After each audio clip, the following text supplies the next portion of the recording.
www.blackbusinessexpousa.com or call 919-308-9090. I am Black Business.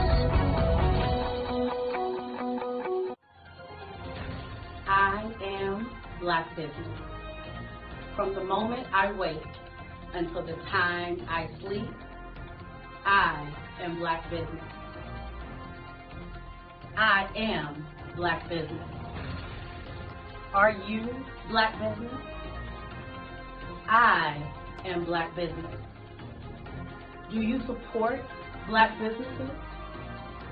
I support Black business because I am Black Business.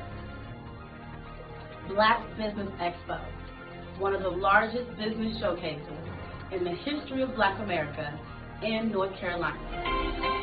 Join Dr. Eric Kelly III and a host of phenomenal speakers from all around the globe for this 7-day virtual event that you don't want to miss.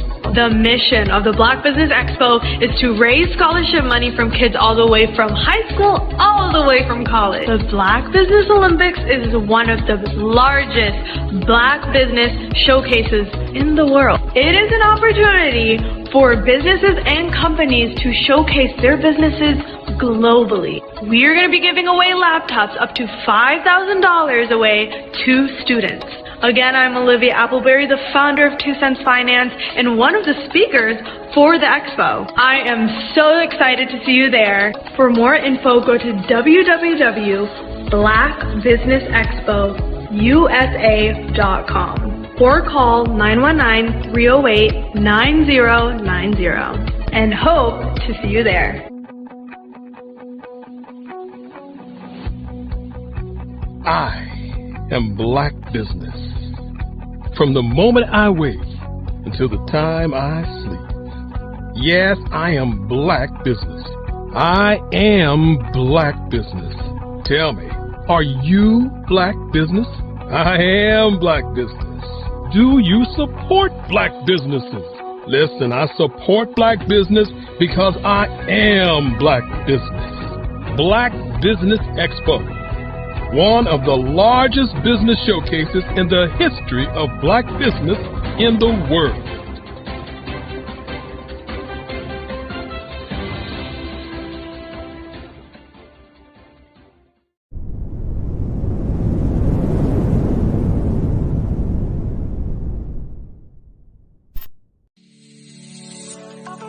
Did you know that our black dollar only lasts for 6 hours in our community? Yet other communities, their dollars last for 19 to 30 days.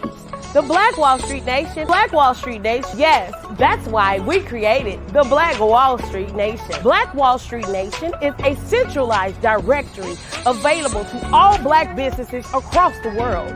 It was created for businesses like you, the ones that want to start and the ones who have a dream that have already started, such as businesses like Drop in a Bucket Productions, Valito Foods, Sugar Tea Brandy Firm, All the Dazzle, Bun Cakeaholic, Miss Riot, and you. We'll have marketing, seminars, and some funding coming soon just for you. So, we want you to come and join us. www.blackwallstreetnation.com.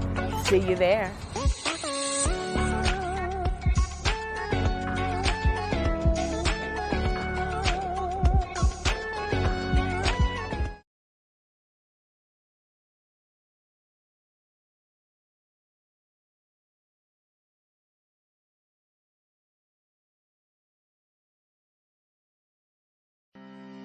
Are you aware that showing off your expertise can gain customers and position you as an expert in your industry?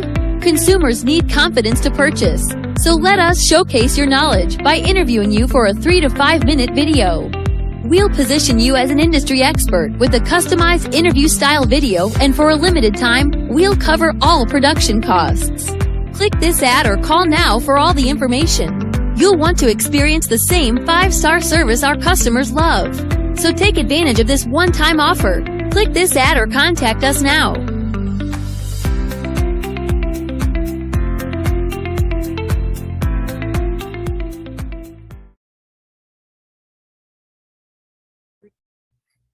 Hey, Ivanka Farabi here.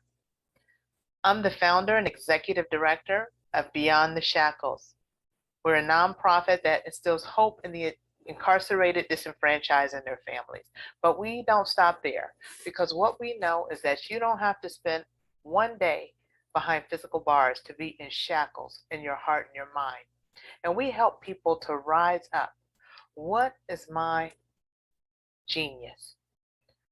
I'm a life elevation coach and strategist. I'm a motivational speaker, and I help people to navigate the difficult terrain of adversity. Do you know that you can build the most beautiful masterpiece from the rubble that might lie at your feet from the most difficult of times? Well, you can. And I help people to walk out their God-given plans and find their genius. Why? Everybody has genius, because genius is common.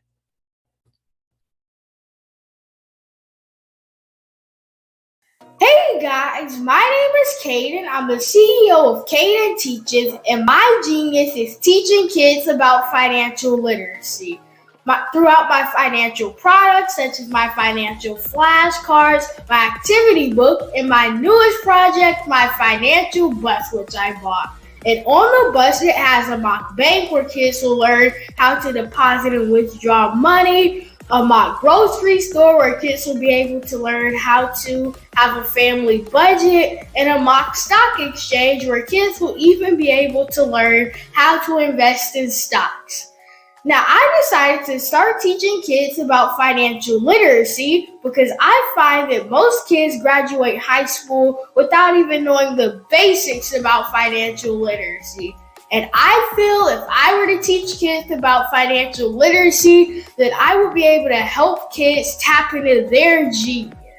And I actually learned about financial literacy to my dad because I would go to business meetings with him, and I would always see that they were talking about financial literacy. And at that point, I didn't understand what financial literacy was. So I took it upon myself to learn about financial literacy and teach it to kids in a way that they could understand. But I want you guys to help me help kids tap into their genius by going to my website, cadenteaches.com, and you can sew into me in my financial bus by going to my GoFundMe link. And remember, if Caden can, you can too, because genius is common.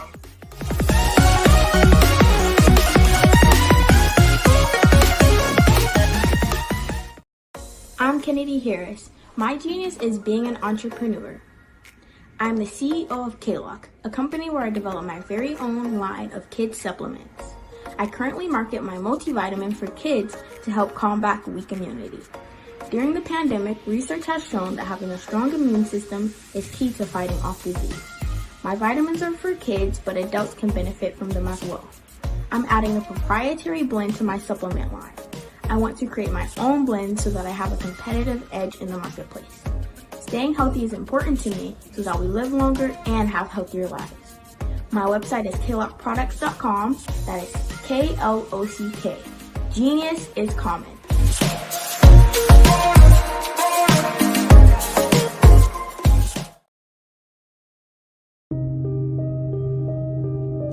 The Black Business Expo is changing my life. This year, they are giving away laptops and even $5,000 in cash to students just like me. I'm Alexis, and I want to go to college to fulfill my dream of becoming an entrepreneur. Help the Black Business Expo going to www.blackbusinessexpousa.com and also becoming a vendor, a sponsor, or donating.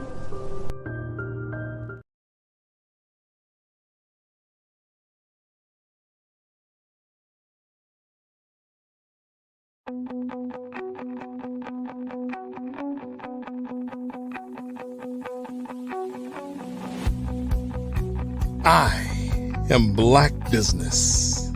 From the moment I wake until the time I sleep. Yes, I am Black business. I am Black business. Tell me, are you Black business? I am Black business. Do you support Black businesses? Listen, I support Black business because I am Black business. Black Business Expo, one of the largest business showcases in the history of Black business in the world. The world. Sign up today at www.blackbusinessexpousa.com or call 919-308-9090. I am Black business.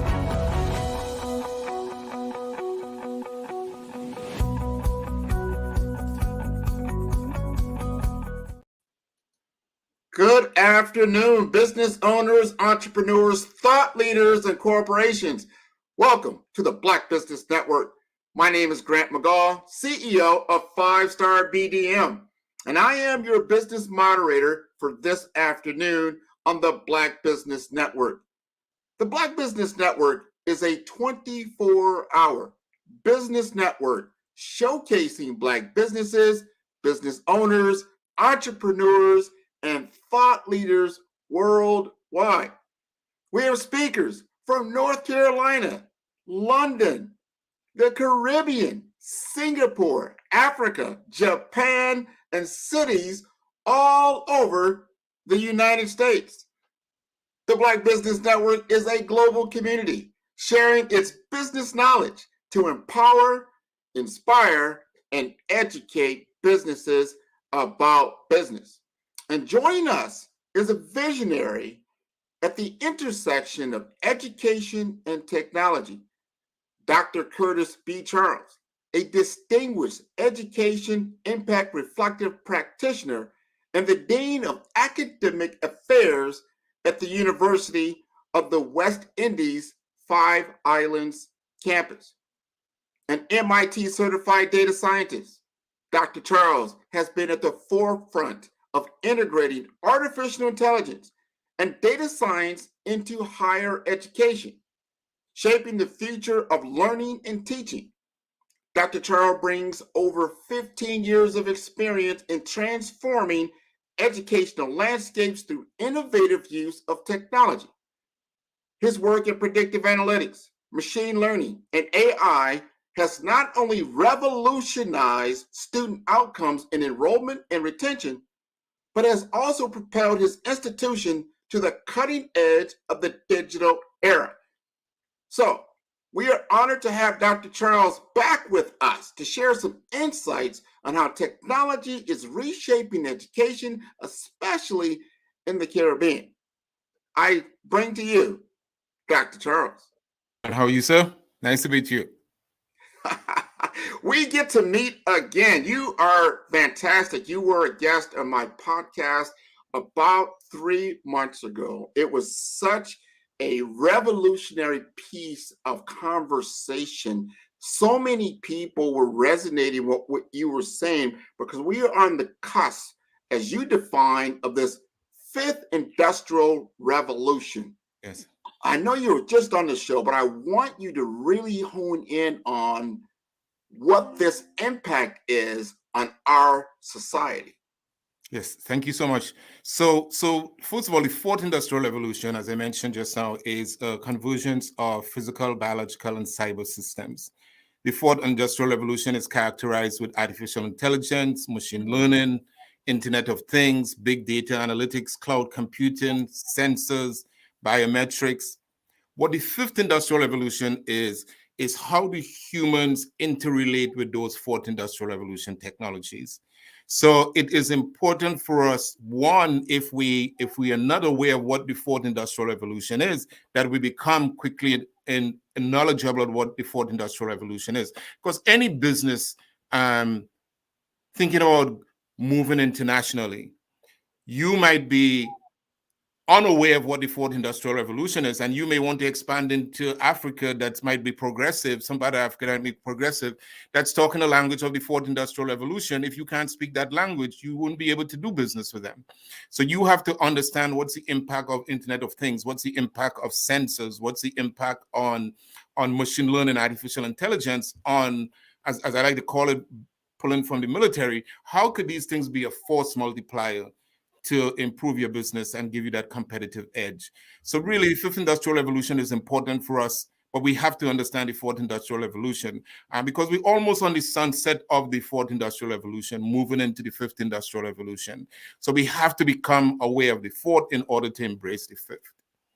Well, let's unpack that just a little bit. And let's go back, as you talked about earlier, about historical data.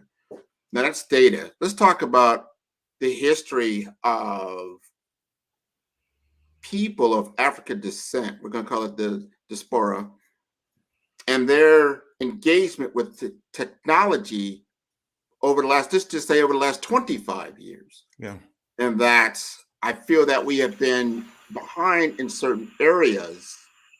And that as we have seen that the development, first, obviously cellular, mobile computing, more or less the cell phone, and then got into mobile computing, then social media that's really, exploded. And now that's on top of what we call a cloud computing platform. Mm-hmm. We're not the ones really driving and designing these systems. Right. But we are benefacting from them because we're utilizing it right now. So we're on the end user spectrum of consuming the technology, but we're not driving it. Help us understand where we need to be, as you spoke so eloquently about what China is now going through. Right. Where do we need to be, and how can we leverage this new platform for development? Well, we could start, this is the Christmas holidays in North America and in most places. And as people of the diaspora, we could start this Christmas. We could start doing a couple of things. Fathers and mothers could stop telling their daughters that they need to play with dolls. They could buy them a robotics set, and they could then be excited about robotics. That could then be the entry into computer science or could be into one of the STEM fields. We need to stop our sons, or we need to caution our sons and our daughters, because it's always, even right now, in terms of gaming. I used to always tell my son, and I never got the gaming. I just never got it. But you know what? Gaming is $140 billion industry with a B. Yes. So what do we have to do? If you are buying that game set for your child this Christmas, also have a manual or a course that should be mandatory for them to take a gaming creation course. In other words, we're not just consumers, but we're creating this. So if I could think about it from the diasporic perspective, if we learn to create these games, then we could then carry on our history that's being stamped out in many of these states. But we could create commercial games about our history. Right? If I think about the Caribbean, we have something called How Anansi Lost His Tail. Nancy was a rabbit. Well, I don't know really how Anansi lost his tail. I hear so many versions of it, but our Caribbean students could then create games so that we promote our culture of steel band and calypso and rhythm and the things that people come to the Caribbean for. Listen, almost in the last 35 years, there has been a statistics that we need to do something about. Less than 25% of all computer science graduates are female every year. That's a problem. Yes. Because as a father of 3 daughters and 2 granddaughters, I think that they could make decisions better than some men. I certainly do. And I think that we need to, in our leadership positions, we either need to be mentors. We don't have to be a tech mentor, but we could be a mentor that promotes tech. Because we have to get in front of this. Listen, how does this impact us? The people who are doing data science doesn't look like us, right? Yes. I was a data scientist at Microsoft. I wouldn't see somebody who looked like me for 100 miles away, right?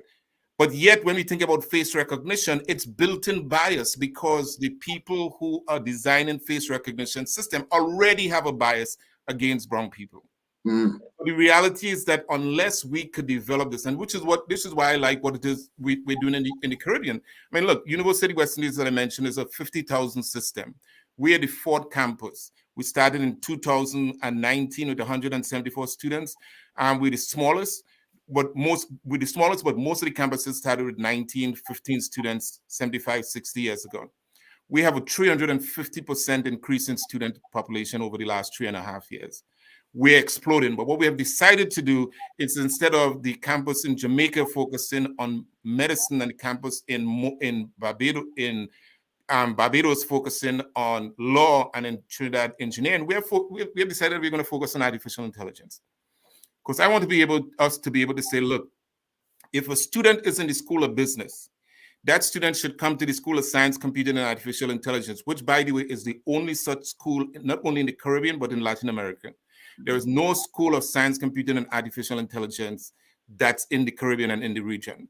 So I want a student who is in business to come and study business analytics. I want a student and business intelligence. I want a student who is in nursing or who in the School of Health and Behavioral Sciences to come to this school and study health informatics, which was all what COVID was about. When you think about COVID, think about that form that you filled out. Think about how much information you give to get that stuff in your hands. You give all that information now. If we think about business, if we think about data analytics, that information alone to a health system of you doesn't help them. But for your entire family, multiplied by the state of North Carolina, it now could give the health system in North Carolina, based on the information you fill out in that form, what your behaviors, who you came next to, where do you live, who is next to you, all that information we could now pull from the data analytics. So I want students in nursing and health and behavioral sciences to understand bioinformatics and understand health informatics. And importantly, we cannot have any of these unless we have great teachers. My wife will tell you that. She's a teacher educator. She'll say that, look, you could talk about tech from now until next year, but we create the students who you want to be technology experts. So the students in the School of Humanities and Education could come to the School of Science, Computer, and Artificial Intelligence and understand sentiment analysis. Now, if I understand sentiment analysis, I could understand the same type of behaviors and patterns I talked about just now. That same thing happens in students. I can understand the students' behaviors and patterns. Do they come to class on time? Do they don't come to class on time? Do they do their homework? If I understand the sentiment analysis, now I could create a precision learning for that student based on the behaviors. And then if I could create a precision learning for that students, I could now segment, like I talked about earlier, I can now segment the population in the university or in the school that has similar behaviors. So that lesson plan will now be identical for that group of folks. So for us, I think of people in the diaspora, we have some work to do because we are seriously behind and we need to get ahead. We need to make sure that in all our universities, right? We're not just, one of my colleagues says, well, we have been doing artificial intelligence for a long time. I say, okay, I'm fine. Like the sister said earlier, we're not competing. But we have decided that at our university, on our campus, in the Leeward Islands, where 2 in 10 citizens go on to tertiary education, that we are not just going to expand tertiary education, but we are going to expand tertiary education to prepare students for the future of work, to be able to compete in this 5th industrial revolution, and not only compete, but to create industries. When I was interviewed for this position, because I always wanted to give back to the Caribbean, because the Caribbean is where I was born, right? After spending 40 years in corporate tech and serving at every level, from faculty to university president in the US, this opportunity came back and I said, I've never built a university. I would love to help build this university. And the fact of the matter is that we have an awesome opportunity to build a legacy based on the future rather than what is existing. So yes, we could build capacity, we could build more accountants, and we could build more teachers, and but could we build that in such a way that we equip those students with the type of skills that they need to be competing for the future of work? When they asked me in the interview, why do I want to leave the US to come to the Caribbean? I said, I believe that similar to what happened in Silicon Valley, Stanford wasn't always Stanford who it was. It was an elite university, but it's the funding that came from the technologies that were developed, like Google and stuff, that has driven Stanford. People don't know also that the federal government put lots of millions of dollars into Silicon Valley and then companies. I told them that this university could be the catalyst for the Silicon Islands of the Caribbean. I wouldn't be there if I didn't believe that. I believe that there is nothing wrong with our brown students. Based on the people who created Microsoft as a dropout, who created Facebook as a dropout, who created WhatsApp, who created all the technologies that we are consumers of. Our students and our children have the same capability. Grant, the difference between my students in the Caribbean and those people, those Caucasian kids in Silicon Valley, is that they don't see us. So they don't know the art of the possible. You understand what I'm saying? Because if all you know is rice and peas, and somebody give you caveat one day, you might spit it out. Now that might be really nourishable for your body, but the reality is that all you understand is rice and peas. So what we want to be able to do is to change the palate of our students and let them know that they have the ability to be at the table feasting with the best. I'll just give an example. We send 4 of our students to New York to compete in a hackathon. So we do that a lot. We send them to hackathons, different places. One student had never left Antigua. Listen, it's not like he left Antigua and he came to North Carolina. We sent him to New York. So this kid just went crazy. He came and he said, Dr. Charles, oh my God, these people we saw, they are great, they're brilliant. So he saw the art of the possible. He didn't see that. So all he saw was me, right? And he saw my colleagues, the faculty. But now he had an opportunity to see a cornucopia of different colors of people who looked like him, who were great hackers, who were great programmers. And I have no doubt, and I told this kid, I said, I have no doubt that he's going to be one of the landmark people in the Caribbean for computer science and programming. So I think that the more we evangelize the fact that we need to be creators rather than consumers, the more we could get further. For the Christmas holiday, it should bother everyone at the sound of my voice. If you have somebody in your house playing these games and not having an appetite to create it. I mean, we had to be creative, and we have the ability to do it. We have the ability. There's no question what you just said there, and I want to coin this because this is so important to give a little bit more, I would say, color to the 5th industrial revolution. What does that mean? It is the creator economy. We're going to creator economy. If you look at what you just cited of all these great inventions and innovations that have come out that were created by people that quote unquote didn't have what you call the Ivy League education, even though they're very, very intelligent. Right. They had the vision and then the wherewithal to make it happen. What I'm saying is this: even though we have been behind traditionally, maybe the last 100, 200, 300 years economically and socially in the constructs that we have been in, the opportunity to really expand and grow and stride forward is astronomical right now, because those industries weren't created, they weren't even existing 10, 20 years ago. So to your point, if you've got any kind of gaming engine at home and you've got a cell phone, realize this: you have the greatest intelligence ever given to a human being in your palm of your hands. Yes. Yes. You know, there's no excuse for us right now. Right? So let me just give you an example. So I opened up with the example of OpenAI and what happened to Sam Altman a couple of weeks ago. Listen, I have to tell you, I embraced this young man like 6 years ago. 6 years ago, I was in charge of Oak Ridge Associated Universities, HBCU MI Council. So this is where we brought the minority serving institutions together, and we were talking about innovation. And at that time, Sam Altman was the CEO of Y Combinator. Y Combinator is the largest and probably most prestigious incubator. So my brother flew down on a jet a Sunday to meet with these African American faculty from probably like 20 universities. I mean, we were blown away. We were blown away to see the humility of him. He and his vice president, who's now running Y Combinator. But he was able to give us an insight into what I am saying right now, which is that we need to be creators rather than we need to be consumers. And I think I know I ran with the idea based on what I've done since then. And I know some of my colleagues have run with it as well. So it was it's the ability to listen to the message and be excited about what we could do, the art of the possible, because there's never been an opportunity for us to accelerate. Listen, I have I have one of my mentors, and he always tells me, he's 80-something years old and he's still running his company. He says, son, you can't do addition this time.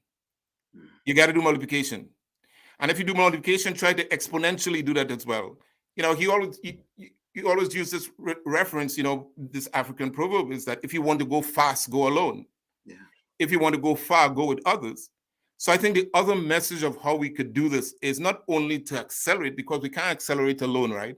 We had to accelerate by networking. So this is an awesome forum. So for example, if by the sound of my voice, there are colleagues who share this belief of how we could accelerate our people, network. Let's network and figure out how to do that, because we don't need extravagant amount of money. Listen, I want to use Sam Altman's name once more. Listen, if you understand what happened with ChatGPT, if you could catch the vision of what happened to ChatGPT, then you could understand the possibility that lies ahead with our company. ChatGPT and generative AI is based on what is called deep learning. The father of deep learning was in the heart of Google. He was at Google. Two of his students was at OpenAI. When ChatGPT came out last November and took the world by storm, Google had no idea. They had no idea. Now, this was a small company. This was before Microsoft gave them $10 billion. This was a small company, and they were able to leverage, because you see, when you're small and when you have been disenfranchised, like we have been disenfranchised, you really have nothing to lose. So you go after the big guys. So as the person who was the father, he's no longer at Google. Let's just say that. I'm not going to the politics as to why he's no longer there, but you could figure it out. But he's no longer there because now Google and everybody else is playing catch up to this company. Yeah. So think about it. It's like David and Goliath. OpenAI was David and the slingshot. And it was able temporarily, because nobody's going to last forever, but at that point, right now, they are the leaders in large language models. Right. And those large language models is an opportunity for us as businesses to basically leverage that technology. That's why I say the AI war that's going to be going on between China and the US, that's good for us. Let's find that place in between, because this is what I want to say. You know, I didn't say it with China, but listen, that was a Sputnik moment for China, but it should have been a Sputnik moment for us as well, because China is in almost every African nation, almost every nation within the Black diaspora. So if they become the leaders in artificial intelligence, what do you think is going to happen to where we live? Are we going to be consumers, or are we going to be led by these algorithms?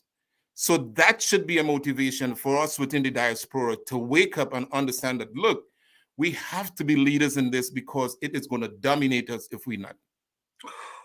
What you said there is, it's understanding language.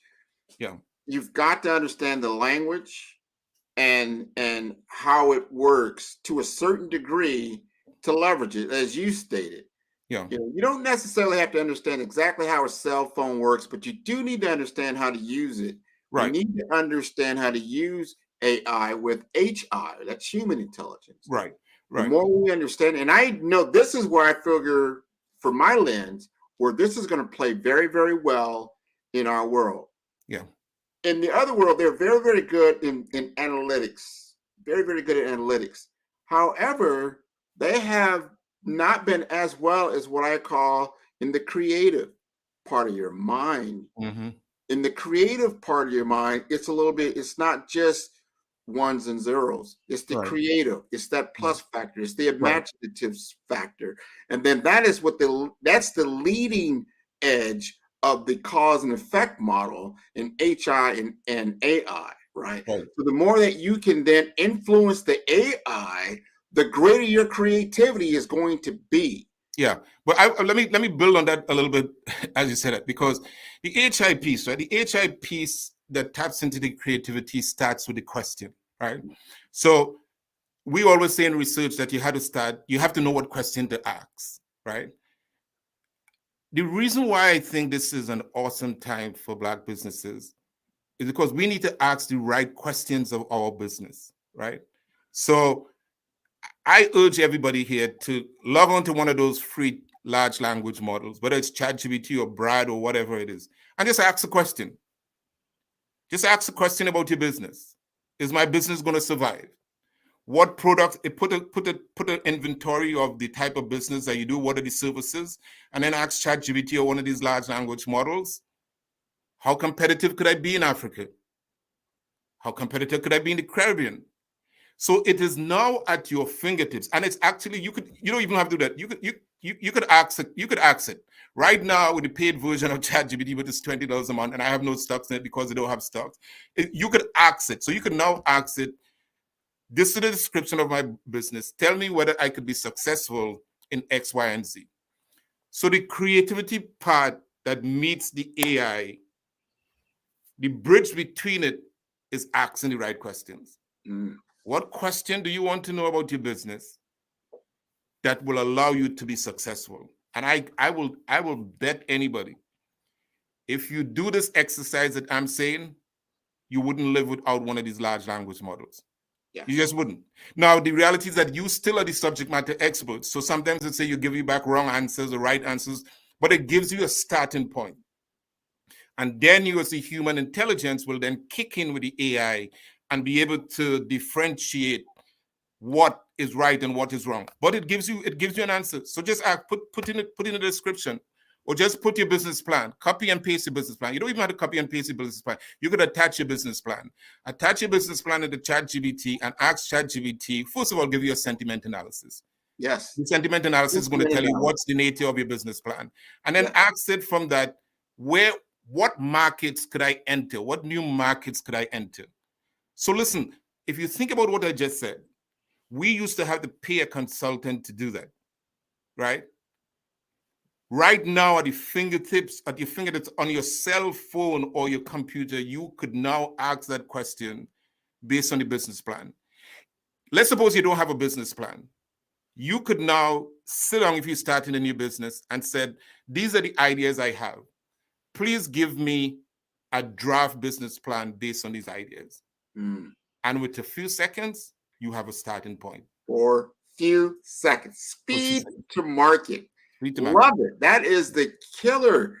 Everybody's looking for that killer app, or what's that game-changing moment? This speed to market, to getting information that is actionable and you can make decisions upon in seconds. How much is that really worth?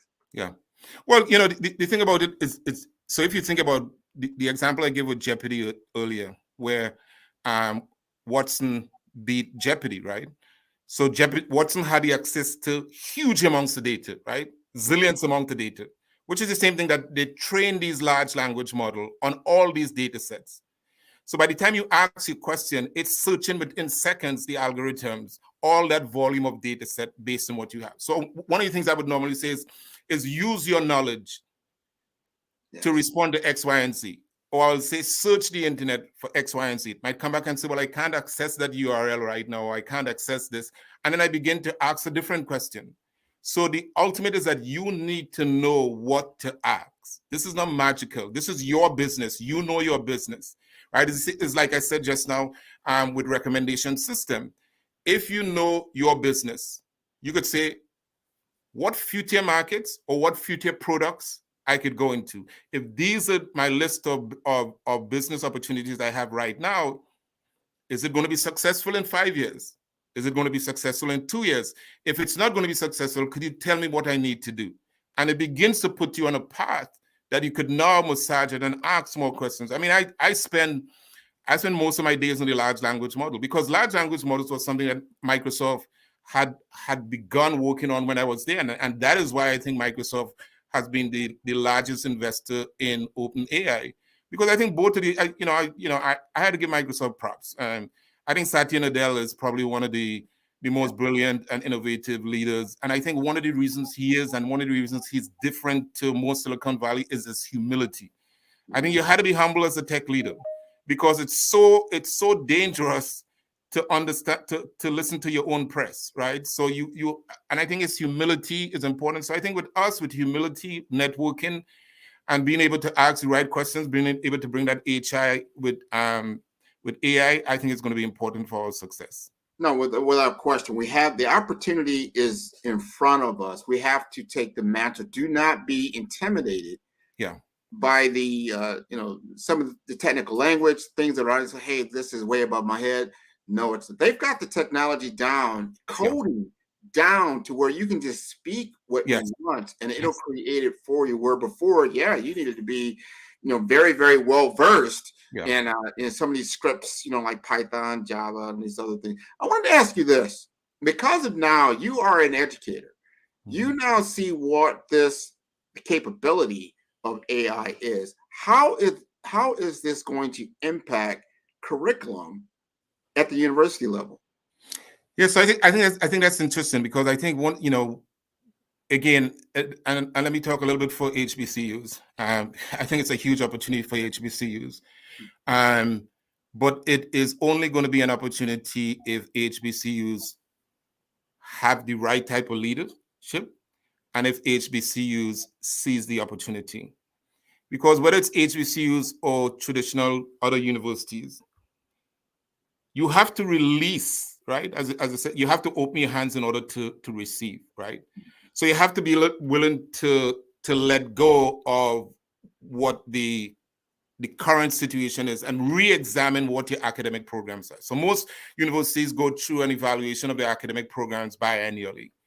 And then you look at your low producing programs and you look to see, okay, where could we integrate artificial intelligence, right? So for example, if I have an accounting program, there's no way you could not do add accounting and add the cyber component to that, forensics accounting, because forensics accounting gives you now the capability to do the cyber system. So yes, you consult with your client in terms of the accounting, but if you hacked, you could also follow the money as well.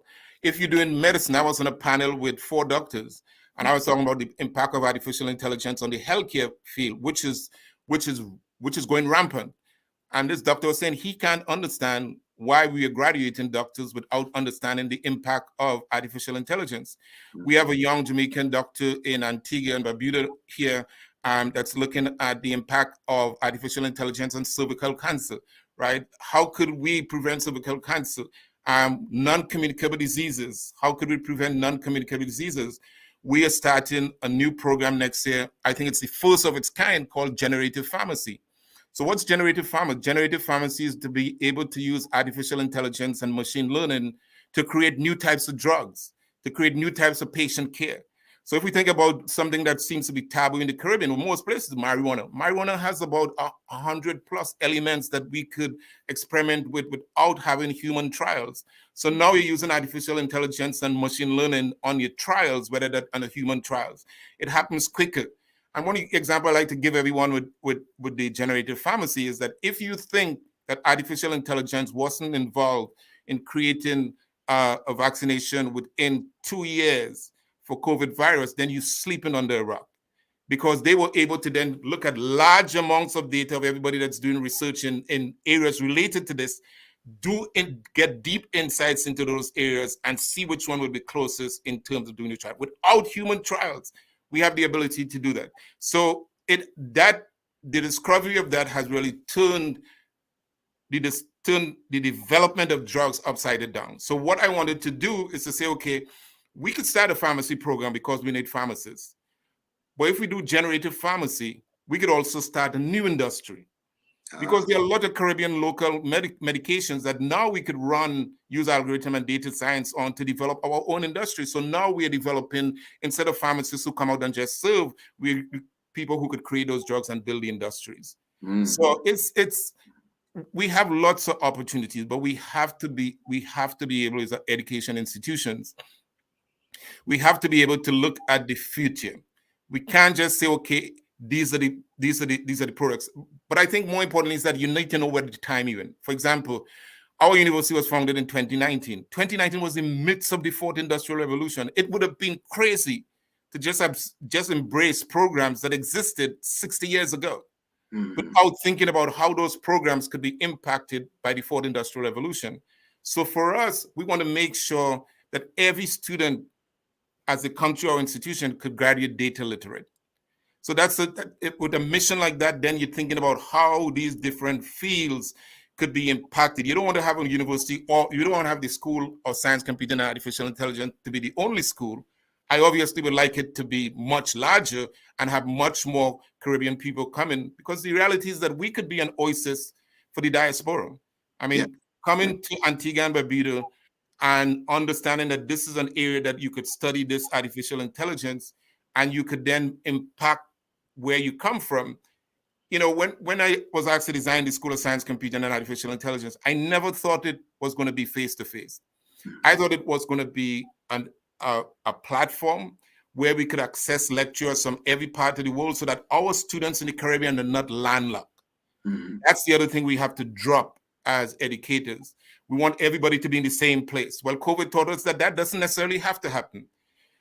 But when you want faculty to be in the same place, you lock yourself out of the technology and the talent that's in Europe or in Africa or in Tanzania. I mean, so you have to be able to think freely.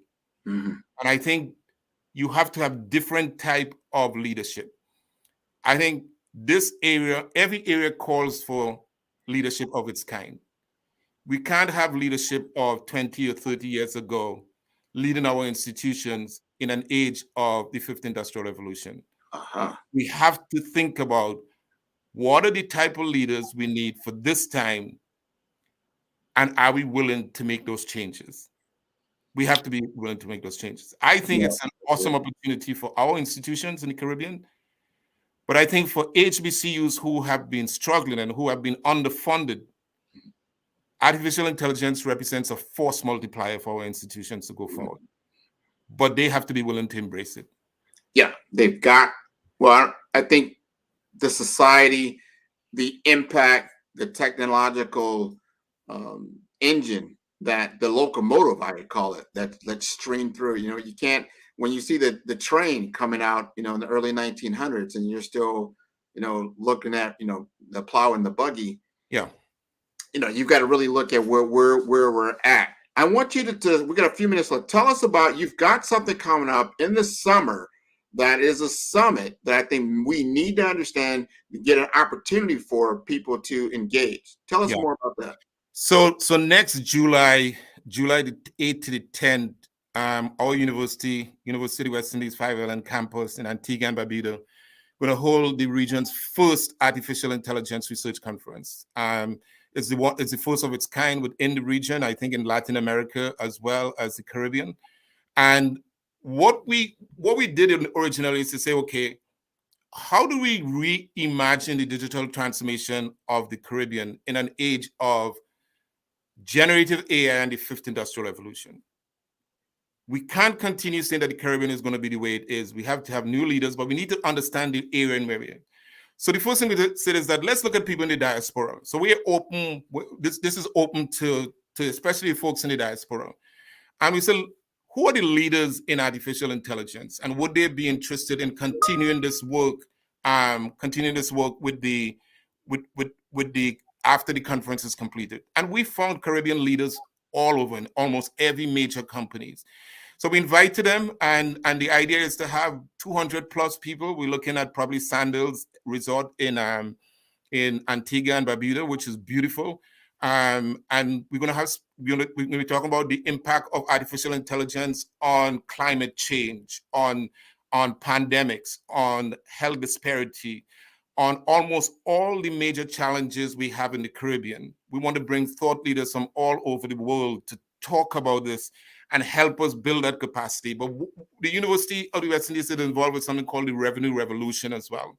It's how do we raise money as a university? So one of the things we're looking at is that every panel is now being matched by a grant out there in the hemisphere. So if we think about artificial intelligence in climate change, that grant would be identified, then this panel will be talking about it, and this panel will then help us develop a proposal for that contract or grant.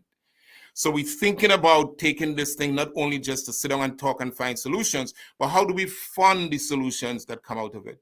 So it's going to be the 8th to the 10th of July 2024, and it's going to be in Antigua and Barbuda. We have a save the date up on my LinkedIn profile, and I'm going to post the website probably by the end of the week. We're going to have the website up where you could register. But listen, we have 365 beaches. Come talk about technology, bring your family, have a good time, but be part of the discussion. Don't be outside the discussion. Be part of the discussion. Oh, the discussion is very real. It's in our world. ChatGPT has been out, 1 year, generative AI. They have to understand the history. AI of itself, I think you talked about it earlier, has been around since 1950s, 1960s.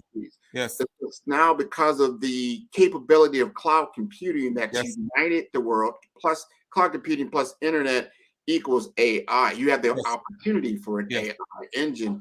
But now you've got all of our intelligence. That's another thing. I want to make a great point to people. They have the separation between human intelligence and artificial intelligence.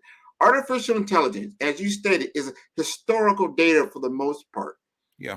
That means it's our information.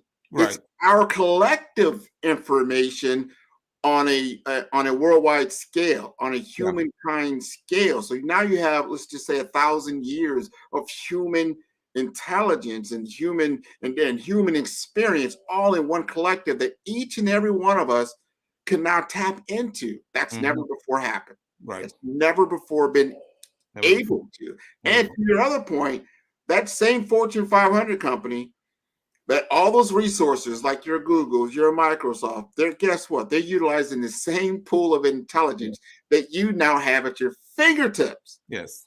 Same pool of information that you have at your fingertips to drive business results. I love that. I love it. Yeah. Well, I want to leave you with one thing. I mean, one of the things that we're looking at as well, with a couple of my colleagues, BDAI Inc. is something you're going to be hearing some more of, which is going to be a consulting firm that's doing what we're doing right now with education institutions. We're bringing that to businesses as well. So how could businesses use artificial intelligence? So it's BDAI is big data AI.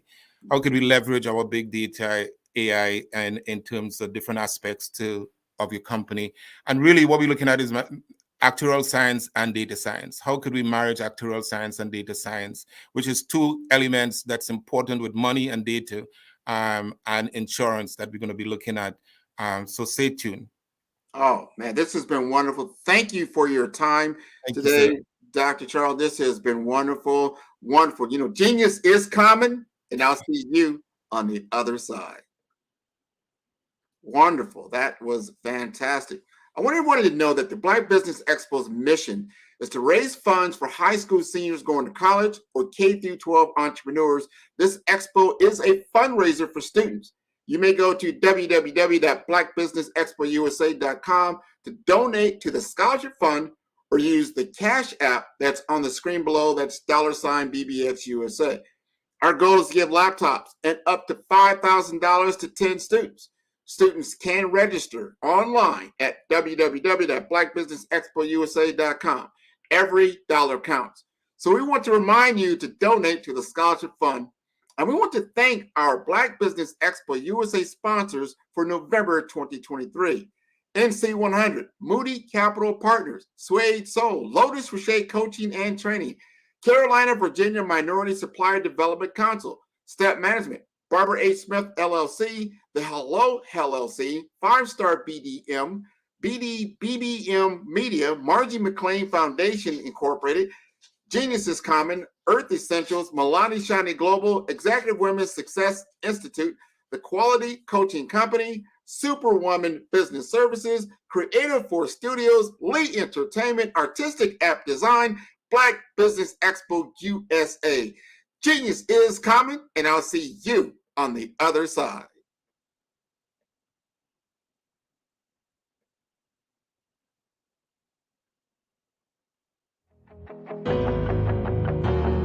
Phenomenal Tanya T. Wise, who is here from the great state of Maryland. Tanya, welcome and thank you for being with us today. Can you indulge our audience a little bit and tell them just a little bit more about who you are and what it is that you do?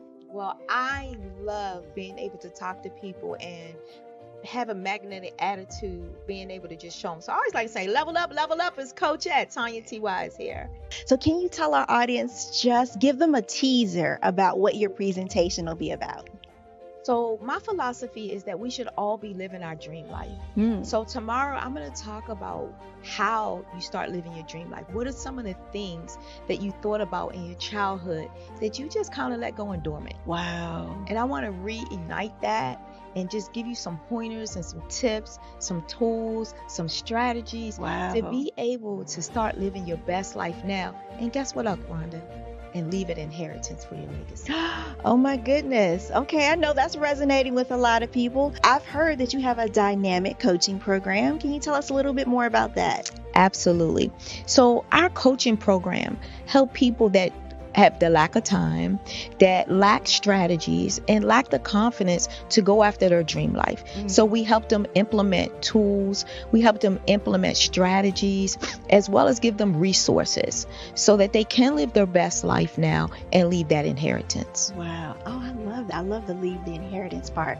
Listen, you are dropping some major nuggets, and I know a lot of what you're saying is resonating with a lot of people, but I think we're all curious. How did you even make this transition into the speaking and coaching arena? What's the story behind this? So I started out in finance, and I realized that a lot of people don't necessarily go after their dream life because of the lack of finances or the education behind finances.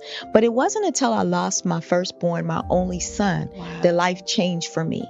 And where I was going after it all, living the corporate life, hit my 6-figure income and living in my dream house with my dream man, driving my dream car. I nearly lost it all when I lost my son. And so I realized it only takes one financial catastrophe that can change your entire life. That's what made me start All New Beginnings.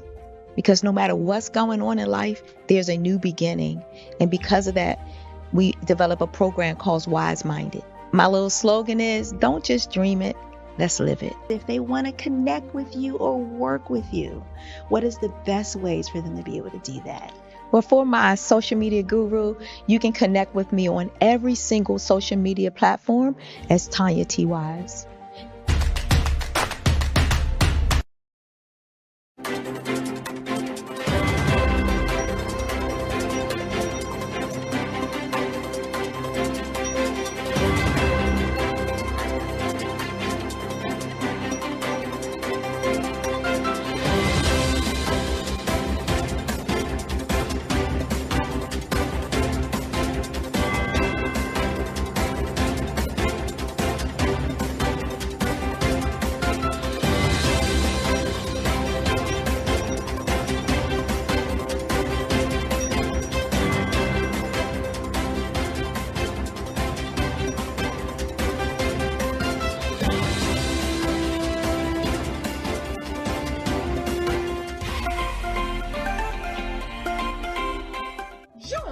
Dr. Eric Kelly III and a host of phenomenal speakers from all around the globe for this 7-day virtual event that you don't want to miss. The mission of the Black Business Expo is to raise scholarship money from kids all the way from high school, all the way from college. The Black Business Olympics is one of the largest Black business showcases in the world. It is an opportunity for businesses and companies to showcase their businesses globally. We are going to be giving away laptops up to $5,000 away to students. Again, I'm Olivia Appleberry, the founder of 2 Cents Finance and one of the speakers for the expo. I am so excited to see you there. For more info, go to www.blackbusinessexpousa.com or call 919-308-9090 and hope to see you there.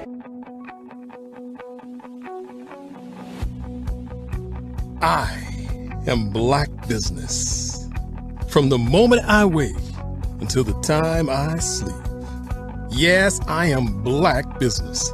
I am Black business. Tell me, are you Black business? I am Black business. Do you support Black businesses? Listen, I support black business because I am black business. Black Business Expo, one of the largest business showcases in the history of black business in the world. The world! Sign up today at www.blackbusinessexpousa.com or call 919-308-9090. I am black business. I am black business. From the moment I wake until the time I sleep, I am black business. I am black business. Are you black business? I am black business. Do you support black businesses? I support black business because I am black business. Black Business Expo, one of the largest business showcases in the history of Black America in North Carolina. Sign up today at www.blackbusinessexpousa.com or call 919-380-9090. I am black business. I am black business. From the moment I wake until the time I sleep, I am black business. I am black business. Are you black business? I am black business. Do you support black businesses? I support black business because I am black business. Black Business Expo, one of the largest business showcases in the history of Black America in North Carolina. Sign up today at www.blackbusinessexpousa.com or call 919-380-9090. I am black business. I am black business. From the moment I wake until the time I sleep, I am black business. I am black business. Are you black business? I am black business. Do you support black businesses? I support black business because I am black business. Black Business Expo, one of the largest business showcases in the history of Black America in North Carolina. Sign up today at www.blackbusinessexpousa.com or call 919-380-9090. I am black business. I am black business.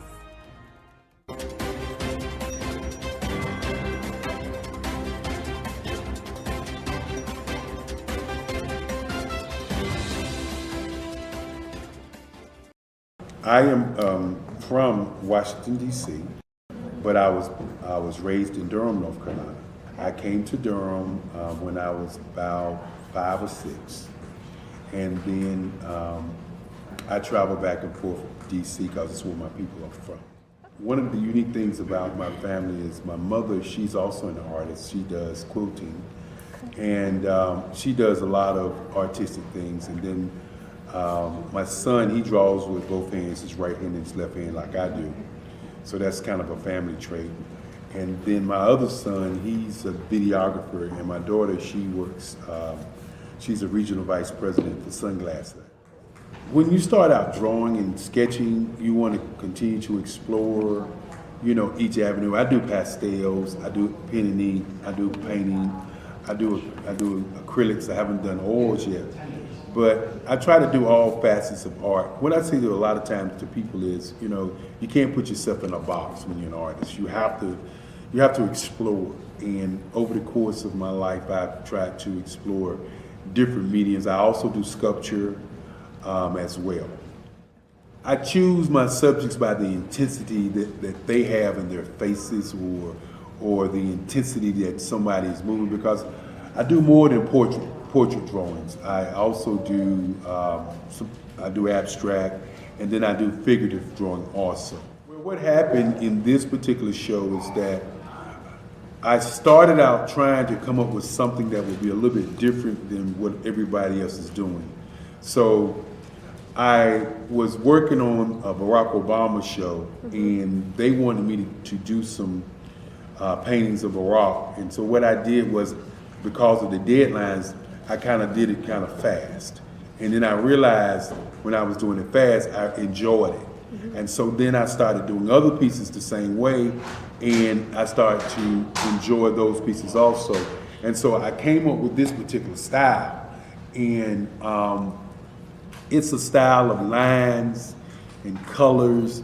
And what's interesting is that when I was in college, I did a show called Lines, Colors, and I talked about the boldness of the blacks, the hotness of the whites, and this is how this has come about, later on in my life.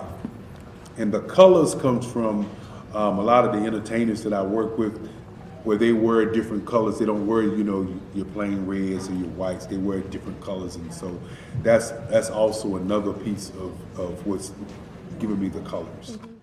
The subtitle of this show is Faces That Speak Life.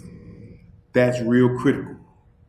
Faces that speak life. Each one of these pieces is a life source and a life energy that's being put on display for people that are looking at it. I always say in terms of my art, it's not important that I draw them. It's important what you get out of what I draw. I don't try to just draw it because you like it. People wanted me to do prints. I didn't do prints. People asked me to do different people, but the people that I choose are people that make a difference in the lives of people in the world. So the human landscape idea was, again, as I said, the lines represent your emotions, it represents your ideas, and it represents your journey as a human being. And that's why you get the different pieces and the different looks. And as you notice, I try not to do one look that looks alike another look. And that's what's the most important part of this show. What if you could build your own city? A place where every child can find nurturing people to help them achieve their full potential. A place where every adult can access job training support. Where health education is abundant. Where social justice ruled the land. A place without limitations. Welcome. You have arrived at STEM City, USA. It is what every city should be. A safe and trusted community where you find people and resources to help you become everything you are and beyond. STEM City is unlike anything you have ever experienced. It is a digital twin of the world around you, only better. STEM City is about energy and soul renewal. It is more than a digital world. You can almost feel the power of live cultural events, music, and theater. STEM City promises a better future for children with caring mentors and hands-on activities with dedicated tutors to support our youth. STEM City is your passport to a healthy lifestyle with weekly events addressing our community's many issues. STEM City is your financial well-being with helpful information on wealth management, career advancement, job training, and so much more. STEM City is the community you deserve. It is the city where your dreams can come true.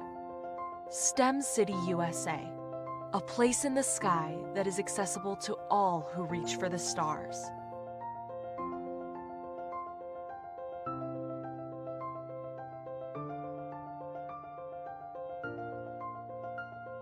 I was born in a little village on the island of Haiti. Many deadly diseases pounded me. It is as if they were on a mission to end my existence on this earth. I refused to give up. In 1983, I left Haiti and came to the United States of America. And I came with $5, 2 shirts. I didn't speak any English. I came to Atlanta. I got a job. I was a doorman. I was a doorman with a dream. What I used to come on stage. I'd rehearse this moment that I'm standing in front of you. That's the power of a dream. Maybe today is the day you begin acting as if you already have it. And then step out with full force. Take a risk. No condition is permanent. Don't let your situation distract you. You are chosen. You are called. You are born for a purpose in this life.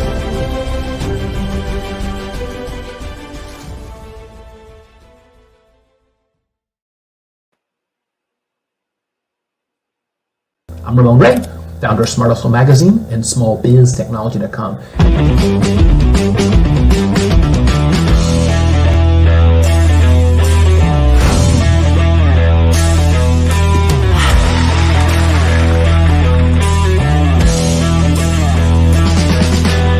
You're here today to celebrate small business success. Stand up on your feet. You rocked the house. It was amazing. Didn't we learn?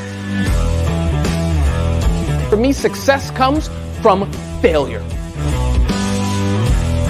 One thing not to do is shake somebody's hand like this.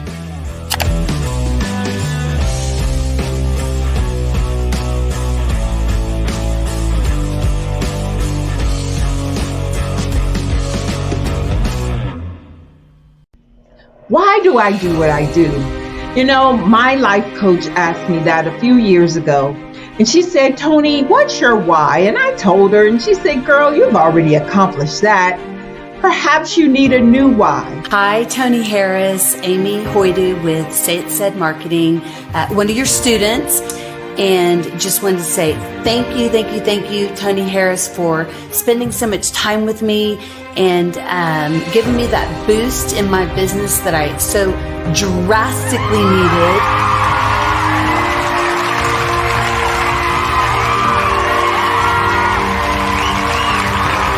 My why is to touch, move, and inspire my clients to take drastic steps to be better than they were before they met me.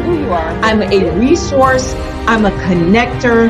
I want to help people build deeper relationships that are beneficial to their life and business. That's what I do best. So, first thing you got to do is show up.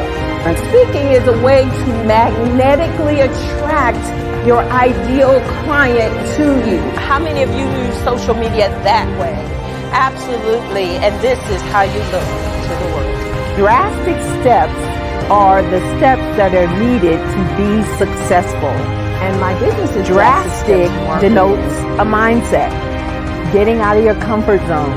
Doing something that you don't necessarily feel comfortable doing, want to do, but you know it's a necessary step to be successful in your business. I get the most satisfaction when I see my connections flourishing into relationships long after I am gone. Hi, my name is Jasmine Augustine with Media Jasmine, and I've joined several networking and referral groups in the area. And Network in Action Northeast Houston with Tony Harris Taylor is one of the best organizations that I've joined. I love that piece of what I do, and it is what fuels my fire.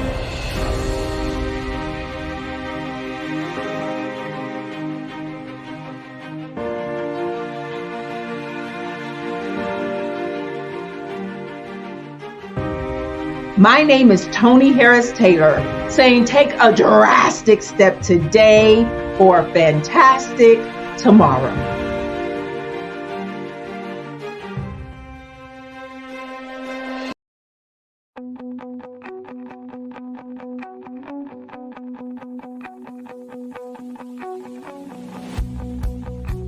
I am Black business. From the moment I wake until the time I sleep. Yes, I am Black business. I am Black business.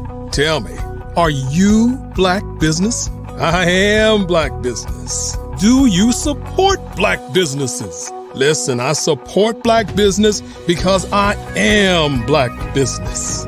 Black Business Expo, one of the largest business showcases in the history of Black business in the world. The world!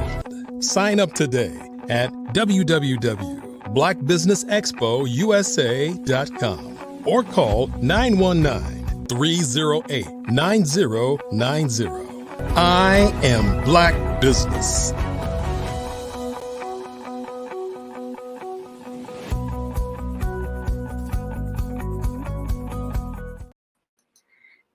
Good afternoon, business owners, entrepreneurs, thought leaders, and corporations. Welcome to the Black Business Network. My name is Grant McGaw. I'm the CEO of 5-Star BDM, and I'm your business moderator for this afternoon on the Black Business Network. The Black Business Network is a 24-hour business network showcasing Black businesses, business owners, entrepreneurs, and thought leaders worldwide. We have speakers from North Carolina, London, Singapore, Africa, Japan, and cities all over the United States. The Black Business Network is a global community sharing its business knowledge to inspire, empower, and educate businesses about business. Please join me in welcoming Tracy McDuffie, a visionary leader and a trailblazer in the world of business. Tracy's journey is one of resilience, creativity, and unwavering commitment to excellence. With a keen eye for innovation and a heart dedicated to community upliftment, Tracy has not only built a successful law practice, but has also been a guiding light for aspiring entrepreneurs, especially in the Black community. In its latest literary endeavor, The Call You Can't Miss, Tracy McDuffie offers a compelling narrative that resonates deeply with both aspiring and seasoned entrepreneurs and professionals. This book is a masterful blend of personal anecdotes, practical wisdom, and insightful strategies that guide readers on a journey of professional growth and personal fulfillment. Let's warmly welcome Tracy McDuffie, a beacon of inspiration for us all on the Black Business Network.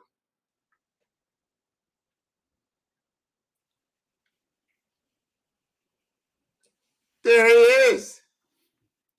Hey, Grant, how you doing?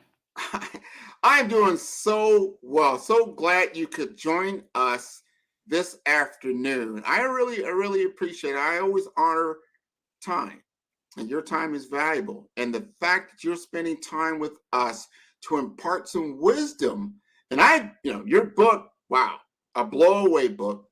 But before we get deep into that, let the audience know a little bit more about Tracy McDuffie, the lawyer, and what led you to write this book. Of course, Grant. So Tracy McDuffie, the lawyer, I'm a personal injury lawyer located here in the state of Florida, but I'm actually licensed to practice law in both Florida and Georgia. So I took 2 bar exams and passed them both on the first try. So I have been practicing law now for a decade, and I have just, enjoyed it. It was a childhood dream of mine to practice law and become a lawyer one day. But the journey to the book started because even though I was practicing law, and there's a lot of good things, there's a lot of ups and downs in any profession that you have, there was something calling me to do more. I just felt that I needed to make a bigger impact in the world, and I was made to make a bigger impact in the world. So I started a pursuit just to figure out what my ultimate purpose was in life. And that led me to a 40-day fast, which led me to journaling every day of the fast, which then turned into a book, which we'll talk about later, and which led to me now coaching other individuals and men on how they can come to the point where they are discovering and living their purpose as well. Well, that is the crutch of the journey. As we come here today and we listen, because and I read your book, and you were on my show about, a couple of months back. We really kind of because you kicked it off, I think around the September timeframe, and let everybody know this is wonderful. And I love the work that you're doing, and specifically the brotherhood that you've built out in Tallahassee through church and community, and your wife and your children. This is a testimony. You've put a lot of things out there, a lot of professionals in your seat. They might feel a certain way, but they haven't been able to articulate it. You took that on. You went on this 40-day fast. You came back and you said, I've got something I need to talk about. Tell us a little bit about that journey. So the journey was very enlightening, Grant, because probably 3 to 5 years before I went on this fast, I had been asking myself, what is my purpose in life? What is my purpose? And like I mentioned a little bit earlier, I just knew I was meant for something bigger. I knew there was just more to life. And when I did that, it spawned out of living life and having fulfillment in so many areas, but still feeling empty, if that makes any sense. I had a good relationship with my wife, my kids, my family, my friends, and everything, but still waking up every day and just saying, something is missing.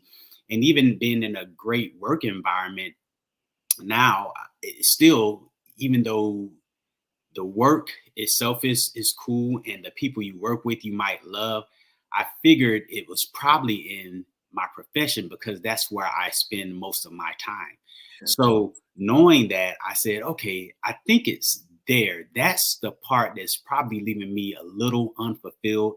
So the journey started there, and I looked at work and I said, I love what I do. I love the people who I work with.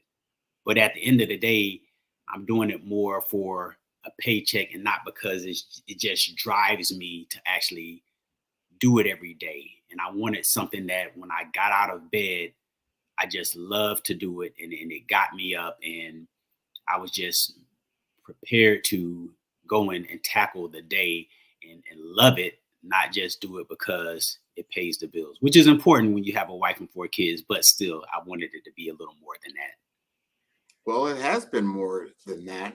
And you didn't just leave it there. I think a lot of people, especially, when you're high performing in your career, you're high performing in business. I've seen it with a lot of different people, and they're doing great, even in entertainment and athleticism. And then you see people, they need to do something more than just that. I'm more than just this. It's like you said, it's like nothing wrong with certain things. It's not like it has to be fixed. It's just I feel like I'm not being all that I can be. And through your book, I think you're putting some things down, and you're starting to see like not only Tracy McDuffie the lawyer, but Tracy McDuffie the author. And also, I would say the coach and helping others. Because think about all these other lawyers or just professional people that are similar to what you do across America, specifically in the Black community. Like, man, I wish I had a voice. I wish somebody understood what I'm feeling. And you took that feeling and you articulated that book. And tell us more about the book. Okay, so the book is called The Call You Can't Miss, The Keys to Living a Purpose-Infused Life. And the interesting and funny thing about the book, Grant, is you won't see anywhere printed in the book, actually, The Call You Can't Miss, because it started off really as a title that was too long, and my publisher said, you have to cut that down. You cannot it's not going to grab anyone's attention. Of course, she said you can keep it, but I suggest you probably get something a little more catchy or something that people can remember, because people remember books when they're short and to the point. So that's what The Call You Can't Miss came from. But it comes from 4 different pillars, all words that begin with the letter P. So we start with purpose, potential, power, and passion. And I go into each one of those and I dive deep into each single one of those and tie them all together. It's kind of cyclical, and tie them all together into how you can live the life of your dreams, the life of your calling, the life of your purpose into the book. So that's that. Now, each P, like I said, we dive a little deep into it, but with purpose is more, though that P, we talk about how to discover your purpose, the fact that you actually do have a purpose, and that's what we do in that P. And then the next P is potential. Is one, you have to believe that you have the potential to make your dreams come true, and also maximizing that potential, because a lot of times people fall short of everything that they can do. And then with power, we get into, you have to unleash it. There's a lot of stuff inside of you that's built up, but until you unleash it, it will never come to fruition. And you have to realize that you are not limited, that you have unlimited power, especially when it's an area that you are called or you were designed to do.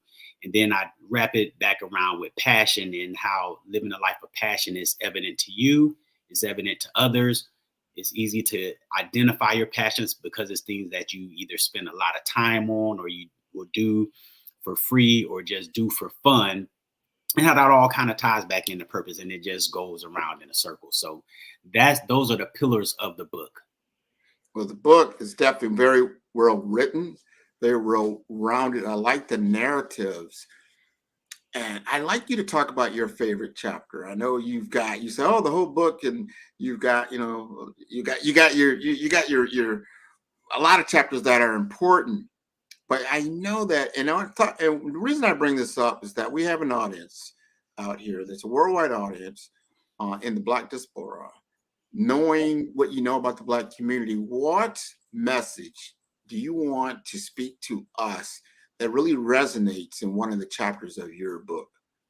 Okay, so chapter 3, we're still under the first pillar of purpose in chapter 3. And that is my favorite chapter, because it's talking about probably the most important thing that we all deal with in our lives, and that's people. So that chapter is called The Inner Circle. And it talks about all the different people in your lives and the roles that people will play. So I started with your fans. And I talk about how your fans are not part of your team. They are not part of your inner circle. Fans are there to cheer for you, but fans only cheer for you when you provide them with the benefit. If a fan is only there for their benefit, they are not part of your team. And you can see it in sports, to make it illustrative. You can see it in sports. You see a player who leaves a team to go to another team that might offer either more money or an opportunity to win a championship, and how the fans boo that player when they come back, even though that player gave that team everything that they had. So they're in it for their benefit. They don't necessarily care about you, especially when you switch teams. And if someone doesn't care about you doing what's best for you, they are not part of your team. They shouldn't be part of your inner circle. So make sure you keep them at bay. And then I go on to talk about your teammates. I talk about your coaches, and I talk about your cheerleaders as well. So your cheerleaders are people who are going to cheer you on. That might be your closest family and friends. They might not be able to play the sport, if we're using a sport analogy. They might not be able to be a doctor, be a lawyer, be whatever you may be able to be. They might not even be able to necessarily instruct you or give you any guidance in that area, but they're cheering for you. They're there when the times are rough. They're there to tell you, hey, you can do it. They might even be there to connect you with other people who might be able to help you. They just can't do it, but they're there to cheer for you. So cheerleaders, when you think of a sports team, cheerleaders don't just cheer for the team. If you look at sports, they get the crowd. They get the crowd hyped up as well. So the cheerleaders are there to cheer for you and to try to get as many people on your side and many people to cheer for you and in your corner to help you go along. So that's what your cheerleaders do. Then you have your coaches. So your coaches are people who may have been there before, or people who can guide you to where you want to go. They see things that you may not see. They have experiences that you have not had. So they can help you avoid some of those pitfalls that you might fall into. When you think about it from a sports theme, especially in football, there's a coach's box way above the field. And usually an offensive coordinator or a defensive coordinator is up there in that coach's box. Well, the advantage of them being up there, the reason they're up there is because they can see the whole field. Down on the field, you can't see the whole field. You can't see what's happening on the other side of the field. You might not be able to see what all 22 players on the field are doing. But those coaches have a great vantage point. They can see the whole field, so they can help you make adjustments because they say, hey, when we're running this play or we're lining up in this formation, this is what this team is doing. Bringing it back to you in your purpose and the people in your corner, they've seen it. They know. They have some wisdom or knowledge. So your coaches are going to get you to where you need to go. They can provide you with the resources, and all you have to do is follow the game plan. Now, the thing is, the coaches can't play for you. So they're going to give you guidance. The good thing about coaches is they're different from your cheerleaders, because the cheerleaders, they're going to cheer for you. They're happy with the results. The coach can't get the results for you. So the coach is probably going to be tougher on you a little bit, which is a good thing, because the only way that the coach knows if he's successful or she is successful is when they see the results that you have.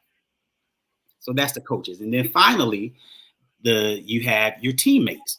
So the teammates are your people who are down in the trenches with you. You know, if you're building a business, it's your team. Even if you're, for me, like a lawyer, if I'm getting ready to go to court, it's the paralegal, it's the other people who are assisting and making sure that everything is ready, because I can't not do everything when it comes to that time. So you have to have your teammates, because no one ever wins without a team. No matter how successful you might think you are, how great you might think you are, without a team, you're not winning.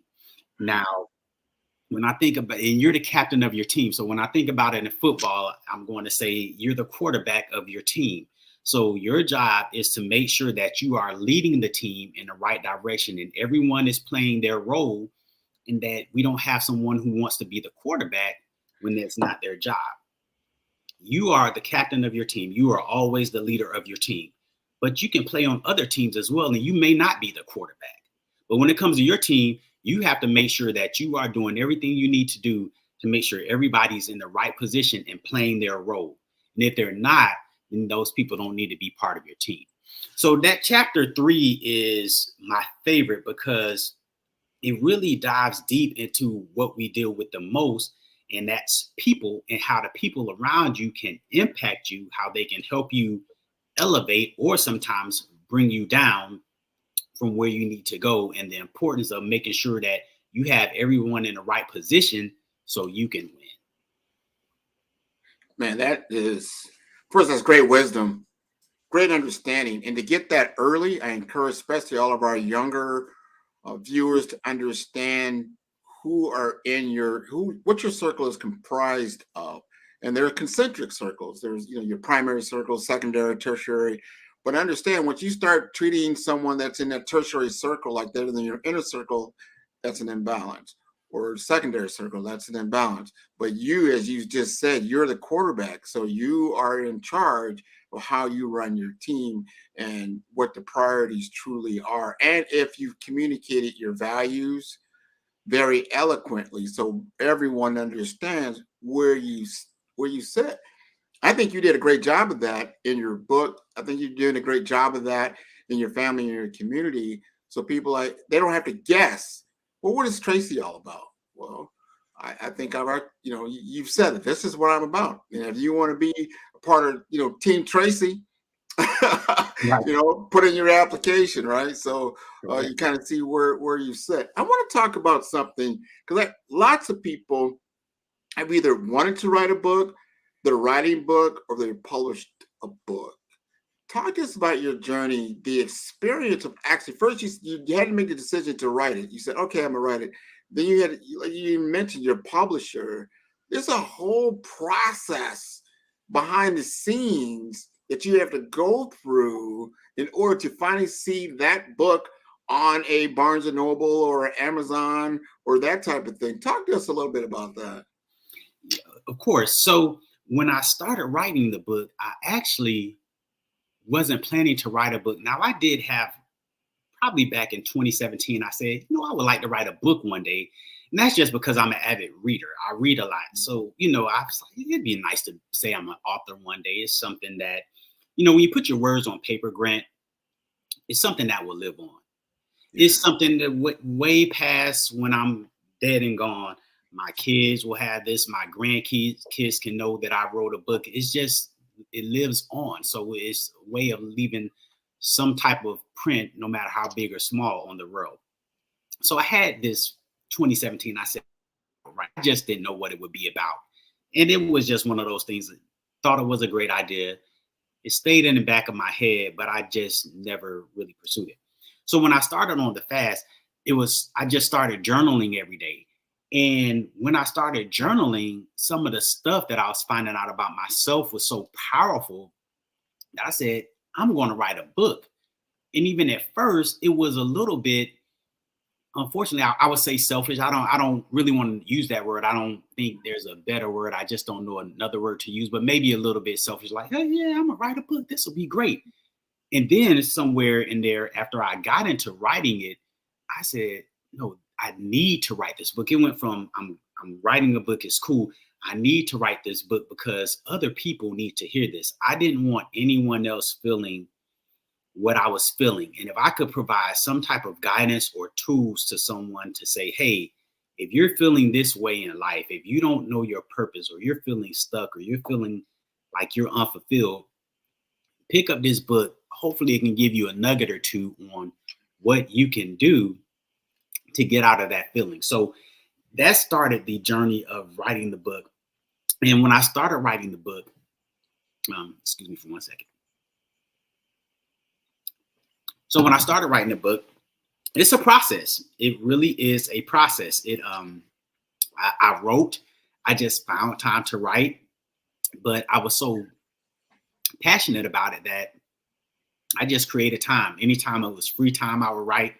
I'd be in the shower thinking of something, and I just keep repeating it so I wouldn't forget it and get out and write it down or type it out. Or I'd be sometimes driving and just think of something. I just dictate something on my phone. So the writing process, I wrote it. It probably took me about 8 months to write it, and then about another 6 months or so to get it published. I read it so much that at one point I was tired of reading my own book. I was like, I've seen this stuff so many times, but you have to, just to make sure everything's well, and when it hits publication, that everything's right. But it is a process. It is a process. But I would encourage anyone, if you have the dream to do it, because here's the thing. If you're passionate about something, or you have an idea that you want to share, it's a good chance that you might already have a lot of ideas for your book, or your book may be written already. People think, and I'm saying this, if I can write a book, anyone can write a book. There's nothing that special about me.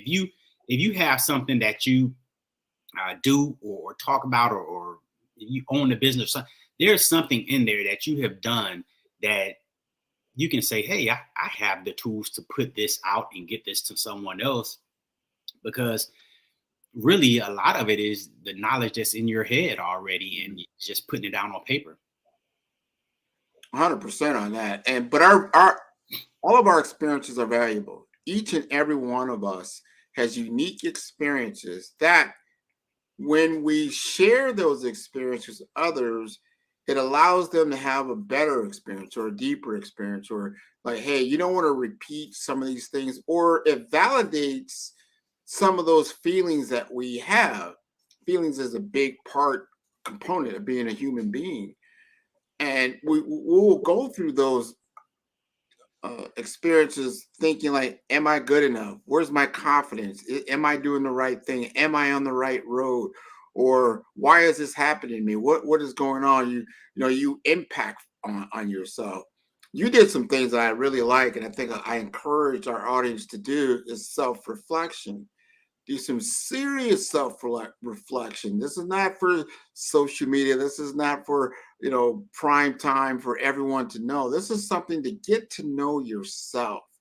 Self-actualization, self-awareness will create confidence in who you are as a person to weather the storms of the objective world. Because no one ever knows exactly how that day or that week or that month or that year is going to go.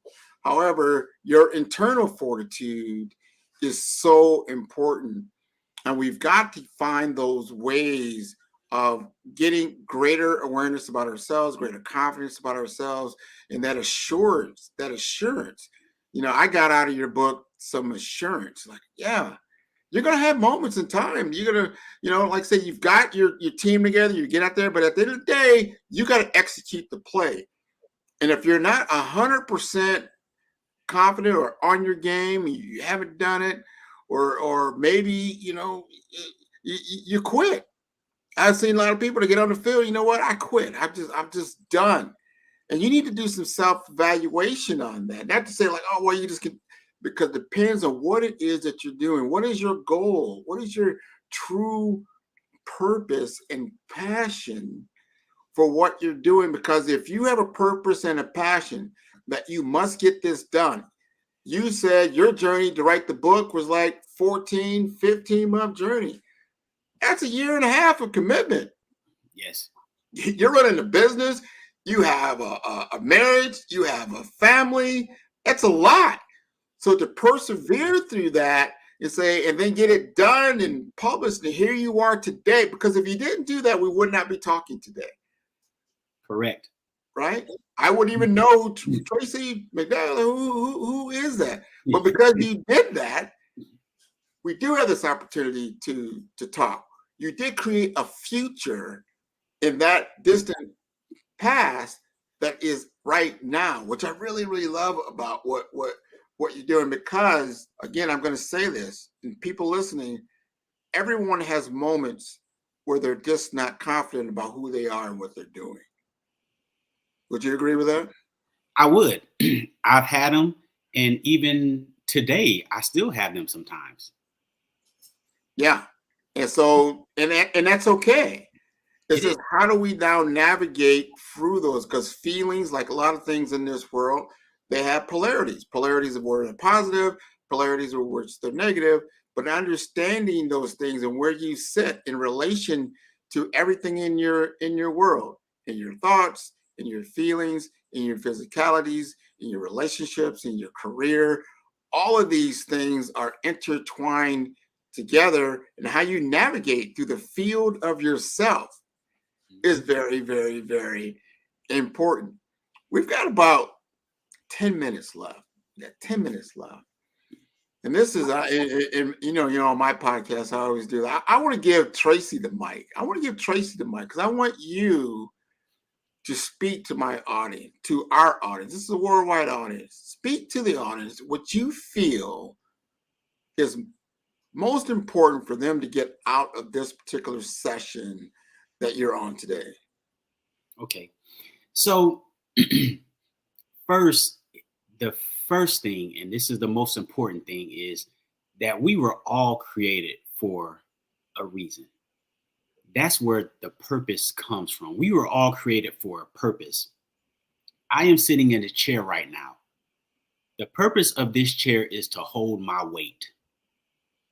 This chair cannot say it wants to hold the walls of the building that I'm sitting in right now. It won't do it. That's what those walls are for. If those walls said, I didn't want to be a wall, I wasn't created to be a wall, I want to be a chair, then this whole building collapses on me. We were all created to do something, and that something is very specific, and that something was created for us. And when we're operating in that because we were created to do it, we will do it at the highest level that we can. Here's the problem. A lot of people never ever live their purpose, either because they don't know it or they learn it and then they don't know how to get started. Now, I want everyone to know their purpose and everyone to believe that they can achieve their purpose. And here's why. And how I said when I was going through the book, how it turned from selfishness to I need to get this out here. Your purpose is bigger than you. Most people don't really receive a direct benefit per se from their purpose.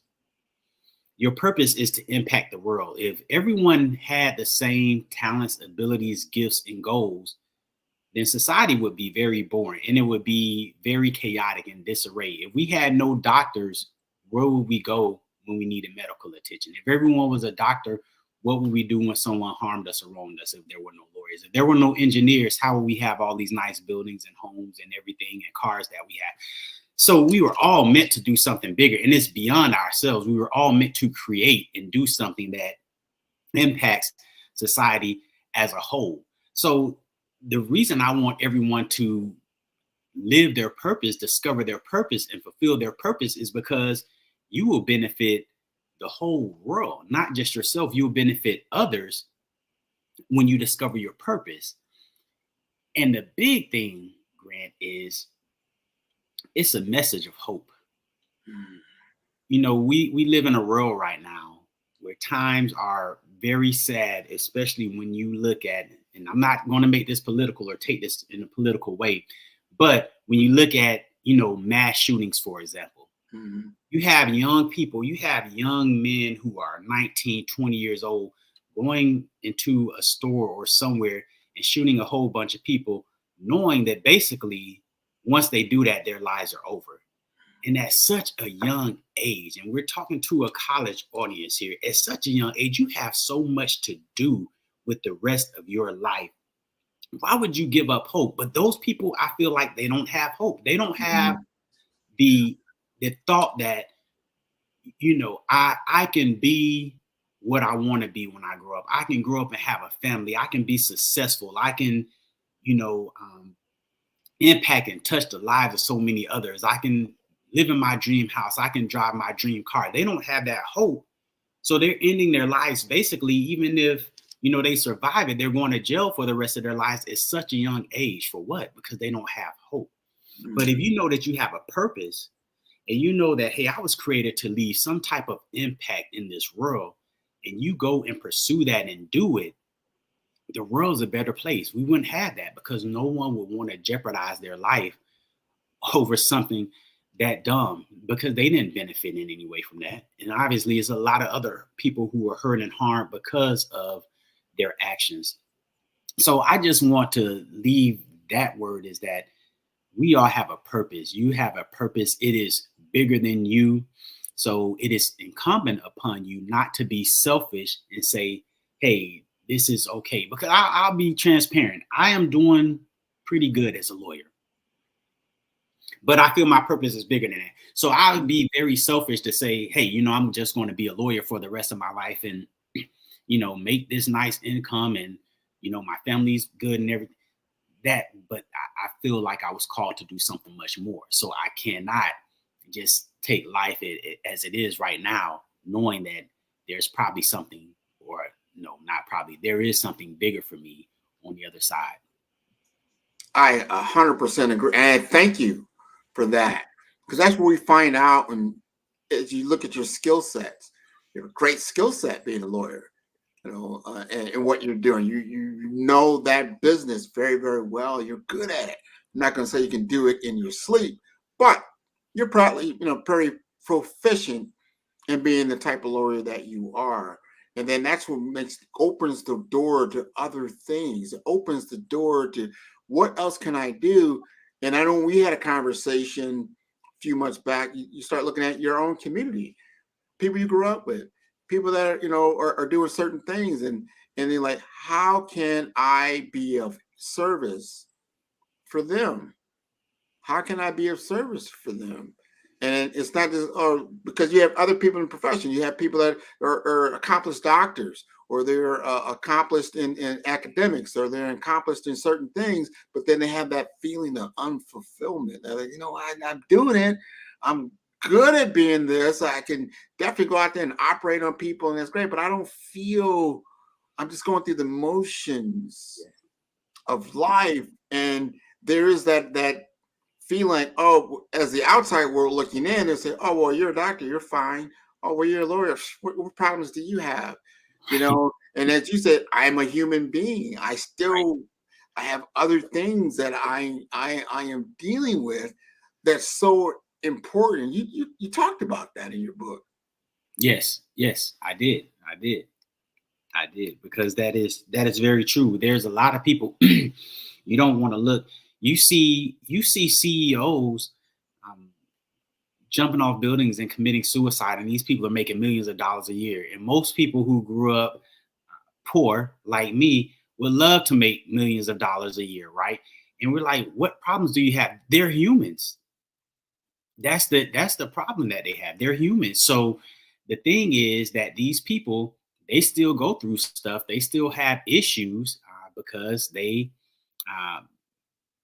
for the fact that, one, that they're human, two, they have issues. So it doesn't matter how much money someone makes or what profession they have. If these people are not fulfilled, these people are still going to live lives where they feel like they have no purpose and they're unfulfilled. I am back. All right, so we're going to wrap up here, Tracy. If you don't mind, please give us your contact information. What is the best way to contact you? So TracyMcDuffie.com is my website. So my name spelled right there, just TracyMcDuffie.com, Tracy McDuffie on Facebook, Tracy McDuffie on Instagram as well. And I would encourage you, even though I do coaching, I would encourage you, the cheapest way, especially for college students, I was one too at one point, for you to learn. And this is just the book, The Call You Can't Miss. Okay, only $20 on Amazon or Barnes and Noble. And I'm telling you this, like I said, part of my purpose, because I just feel that it will help you in your endeavor. Is not necessarily self-promote me, and trust me, the cut that I get from Amazon is not making that much of a difference, but it's important, and I want to be able to help people. So I think that's the cheapest way to get on the track of what you need to do for your purpose. Oh, that is wonderful. Genius is coming, and I'll see you on the other side. Thank you. Wonderful, wonderful, wonderful. The Black Business Expo's mission is to raise funds for high school seniors going to college or K-12 entrepreneurs. This expo is a fundraiser for students. You may go to www.blackbusinessexpousa.com to donate to the scholarship fund, or use the Cash app that's on the screen below. That's $BBXUSA. Our goal is to give laptops and up to $5,000 to 10 students. Students can register online at www.blackbusinessexpousa.com. Every dollar counts. So we want to remind you to donate to the scholarship fund. We want to thank our Black Business Expo USA sponsors for November 2023, NC100, Moody Capital Partners, Suede Soul, Lotus Rocher Coaching and Training, Carolina, Virginia Minority Supplier Development Council, Step Management, Barbara H. Smith, LLC, The Hello, LLC, BBM Media, Margie McLean Foundation, Genius is Common, Earth Essentials, Milani Shining Global, Executive Women's Success Institute, The Quality Coaching Company, Superwoman Business Services, Creative Force Studios, Lee Entertainment, Artistic App Design, Black Business Expo USA. Genius is Common, and I'll see you on the other side. I'm Ramon Ray, founder of Smart Hustle Magazine and smallbiztechnology.com.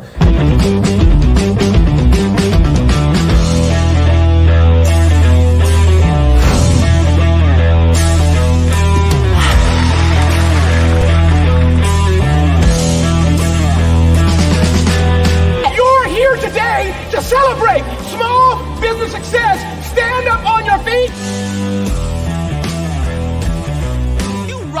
Kudos. It was amazing. Didn't we learn?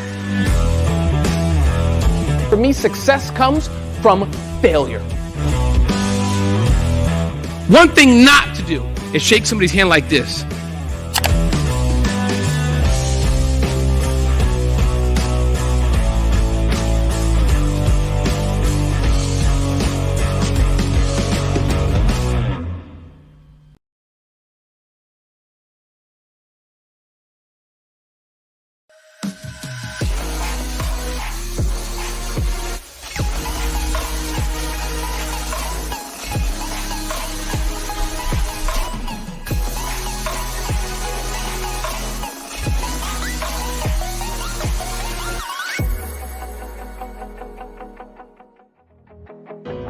I am Black business. From the moment I wake until the time I sleep, I am Black business. I am Black business. Are you Black business? I am Black business. Do you support Black businesses? I support Black business because I am Black business. Black Business Expo, one of the largest business showcases in the history of Black business in the world.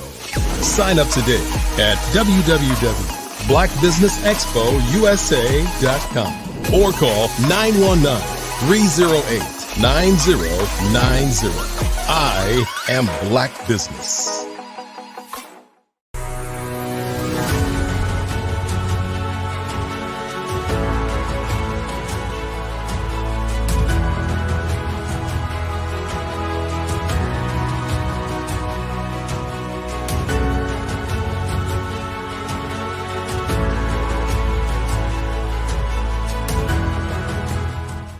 The Black Business Expo's mission is to raise funds for high school seniors going to college or K-12 entrepreneurs.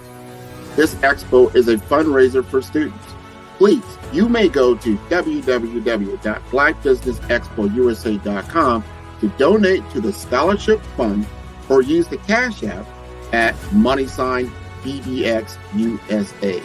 Our goal is to give laptops and up to $5,000 to 10 students. Students can register online at www.blackbusinessexpousa.com. Every dollar counts. Please donate to the Black Business Expo USA Scholarship Fund. Did you know women represent just 3% of Fortune 500 CEOs and less than 15% of corporate executives at top companies worldwide? Have you wondered what the secrets are to getting into the top ranks, whether in the private or public sector? Do you want to figure out how to stop being held back in your career or passed over for promotion? Then you're in the right place. Hi, I'm Dr. Madeline Ann Lewis, President and CEO of the Executive Women's Success Institute. I have decades of experience in the military, the federal government, and corporate America. And my mission is to help women succeed and tap into their full potential. I want to reach 1 million plus women around the world to become the leaders they are meant to be. So if you want to move into a management or executive level position, or maybe you are a female veteran transitioning out of the military into business entrepreneurship, then reach out to the Executive Women's Success Institute at 301-693-3284. Let us get you on the fast track to success.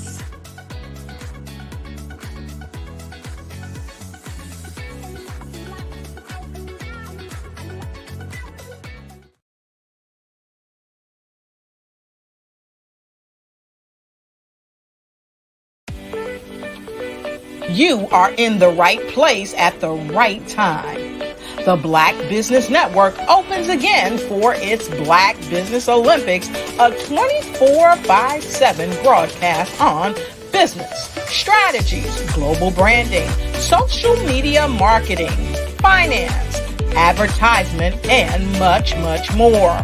Featuring the top, most powerful entrepreneurs and speakers and thought leaders from all around the world as they gather together for this phenomenal event. Join the Black Business Network, streaming live into the metaverse. STEM City, USA, Black Multiverse, Pod TV, Roku, Hulu, iHeartRadio, Apple TV, YouTube, TikTok, Instagram, Google Podcasts, Facebook, LinkedIn, IBM TV, Spotify, and Twitch. Tune in today and be a part of this amazing movement. The Black Business Olympics welcomes you.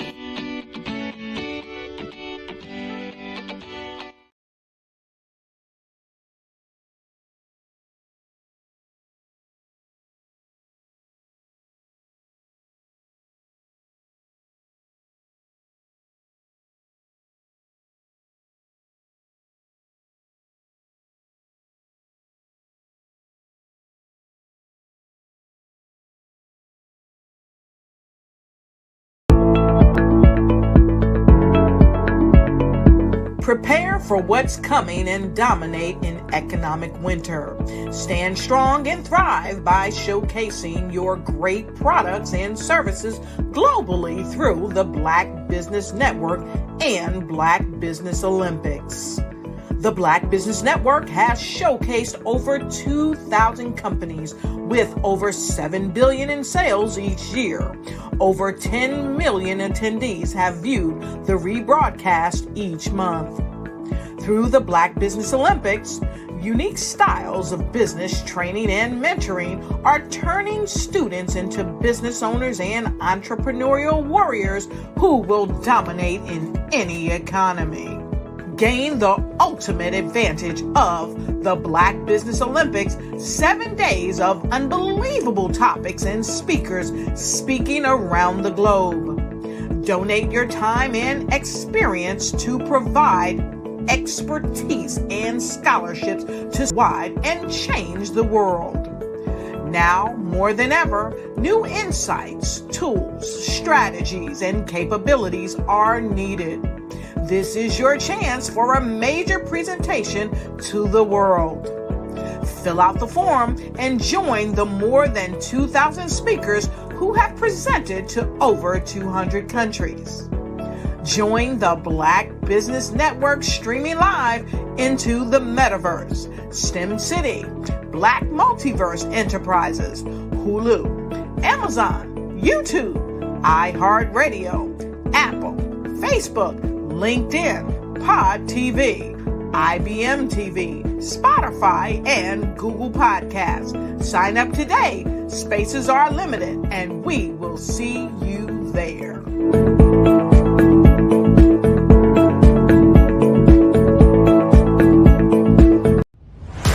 Social media is evolving. It's more vibrant, more colorful, more energetic, and so are you. It's not just photos anymore. It's video, it's audio, it's subscriptions. And now there's Fanbase, a new monetized social network. Fanbase delivers the complete native app experience with full content monetization for every user. No algorithms that shadow ban your engagement or growth, and no ads. Follow anyone for free and subscribe directly to your favorite creators for $4.99 a month. Plus, show some love by tipping on any post. Also, make a Fanbase page and monetize your content the same way. Finally, connect with your followers by posting the amazing content you already create. And now, get paid for it. It's time to energize and monetize, because everyone's a fan of something and everyone has a fan base.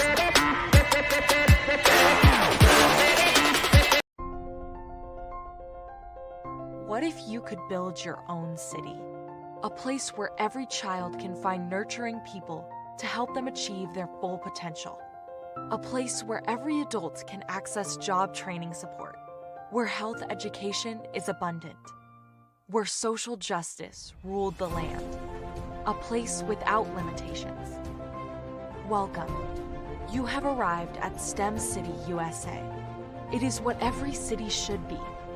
A safe and trusted community where you find people and resources to help you become everything you are and beyond. STEM City is unlike anything you have ever experienced. It is a digital twin of the world around you, only better. STEM City is about energy and soul renewal. It is more than a digital world. You can almost feel the power of live cultural events, music, and theater. STEM City promises a better future for children with caring mentors and hands-on activities with dedicated tutors to support our youth. STEM City is your passport to a healthy lifestyle with weekly events addressing our community's many issues. STEM City is your financial well-being with helpful information on wealth management, career advancement, job training, and so much more. STEM City is the community you deserve. It is the city where your dreams can come true. STEM City USA, a place in the sky that is accessible to all who reach for the stars.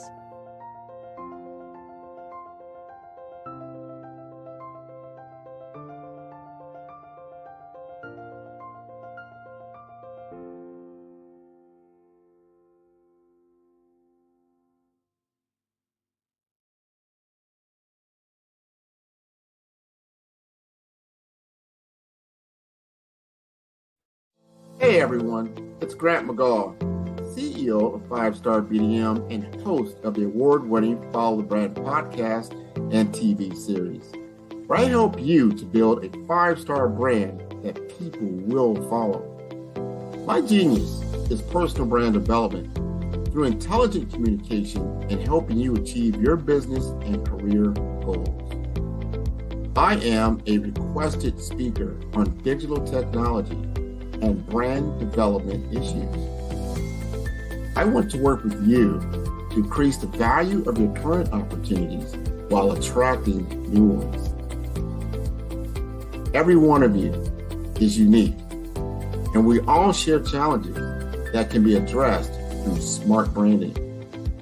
As a super connector, I work with you as an executive coach to guide you along the complicated business and career development road, providing the enhancement tools and information you need to succeed. Together, I will help you succeed in today's challenging business climate. I will evaluate and measure your progress. Best of all, I am right alongside you every step of the way. Build the brand called you. Genius is coming.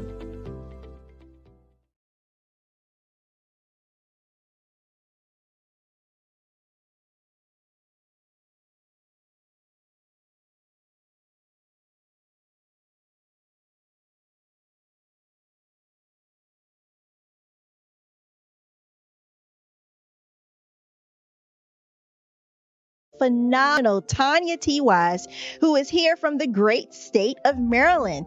Tanya, welcome and thank you for being with us today. Can you indulge our audience a little bit and tell them just a little bit more about who you are and what it is that you do? Well, I love being able to talk to people and have a magnetic attitude, being able to just show them. So I always like to say, level up is Coach at Tanya T. Wise here. So can you tell our audience, just give them a teaser about what your presentation will be about?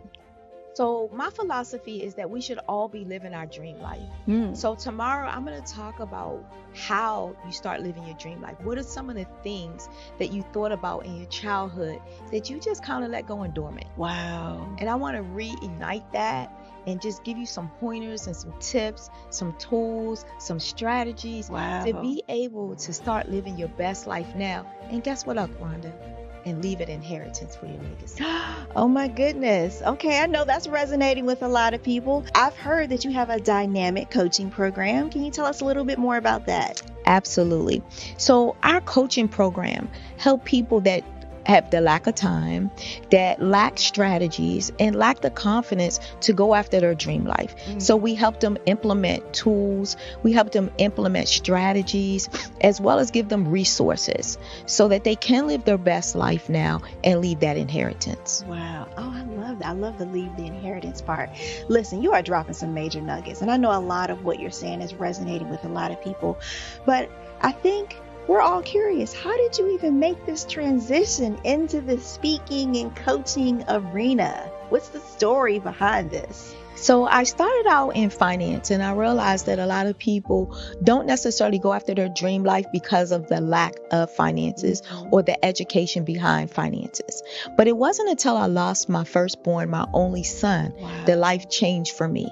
And where I was going after it all, living the corporate life, hit my 6-figure income and living in my dream house with my dream man, driving my dream car. I nearly lost it all when I lost my son. And so I realized it only takes one financial catastrophe that can change your entire life. That's what made me start All New Beginnings. Because no matter what's going on in life, there's a new beginning. And because of that, we develop a program called Wise Minded.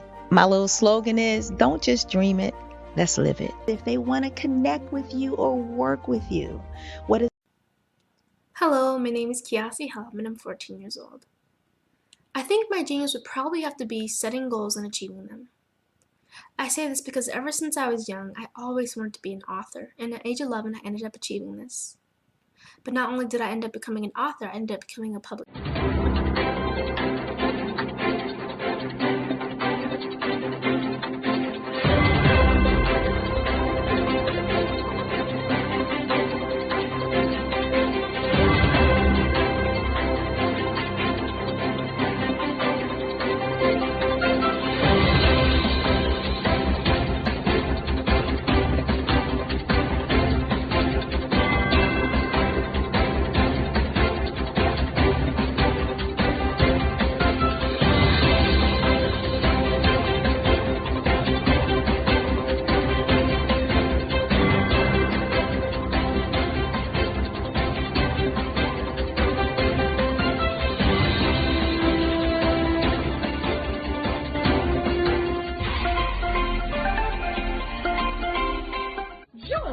Dr. Eric Kelly III and a host of phenomenal speakers from all around the globe for this 7-day virtual event that you don't want to miss.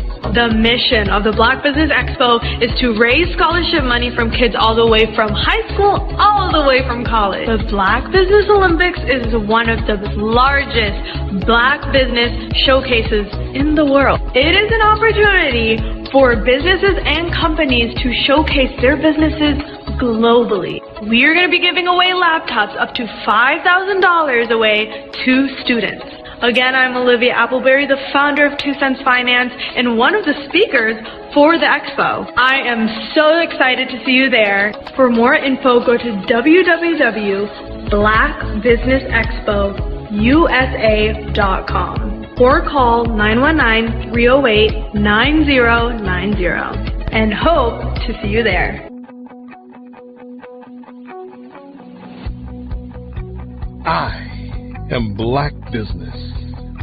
From the moment I wake until the time I sleep.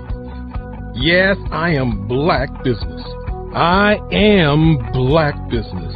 Tell me, are you Black business? I am Black business. Do you support Black businesses? Listen, I support Black business because I am Black business. Black Business Expo, one of the largest business showcases in the history of Black business in the world. The world! Sign up today at www.blackbusinessexpousa.com or call 919-308-9090. I am Black business. I am Black business. From the moment I wake until the time I sleep, I am Black business.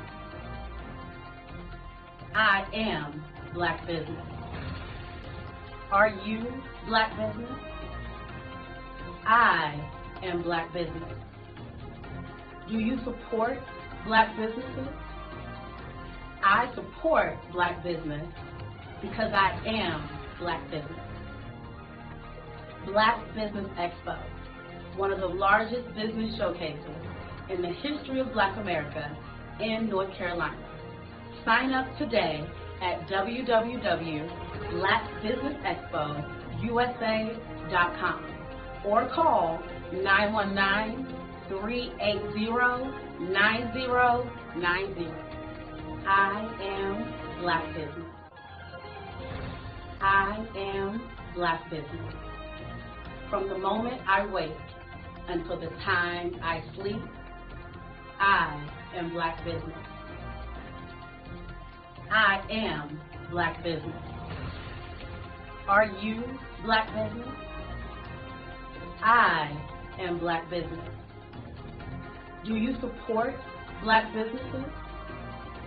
I support Black business because I am Black Business.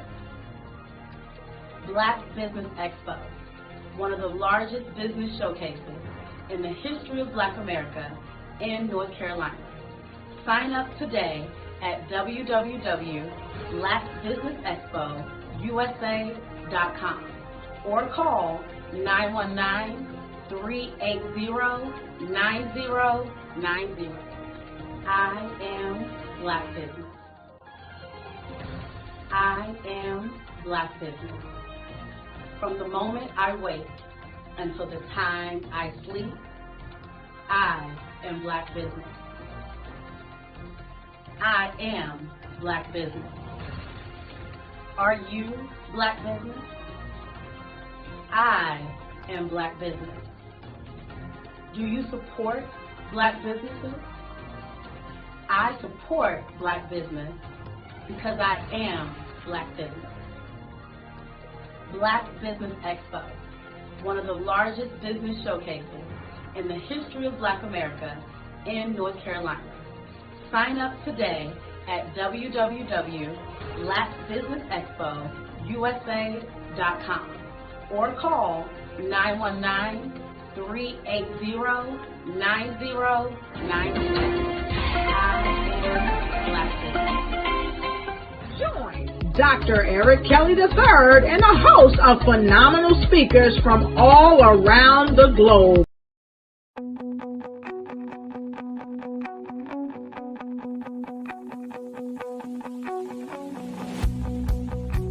I am Black Business. From the moment I wake until the time I sleep. Yes, I am Black Business. I am Black Business. Tell me, are you Black Business? I am Black Business. Do you support Black businesses? Listen, I support Black business because I am Black Business. Black Business Expo, one of the largest business showcases in the history of Black business in the world. The world! Sign up today at www.blackbusinessexpousa.com or call 919-308-9090. I am Black Business.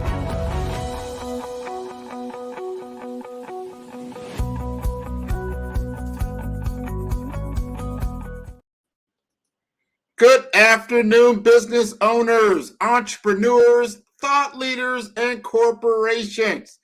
Welcome to the Black Business Network.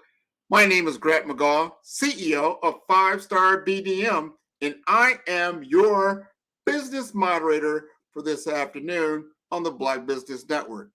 The Black Business Network is a 24-hour business network showcasing Black businesses, business owners, entrepreneurs, and thought leaders worldwide. We are speakers from North Carolina, Georgia, London, Singapore, Africa, Japan, and cities all over the United States. The Black Business Network is a global community sharing its business knowledge to empower, inspire, and educate businesses about business. And our next speaker, Christopher Cunning. He is a renowned health IT strategist and one of the first Black CIOs of Grady Health System. He's a renowned health IT strategist and digital healthcare transformation leader. He served as the former Senior Vice President of Digital Acceleration at Divergent and the chair of the Morehouse School of Medicine Industry Advisory Committee.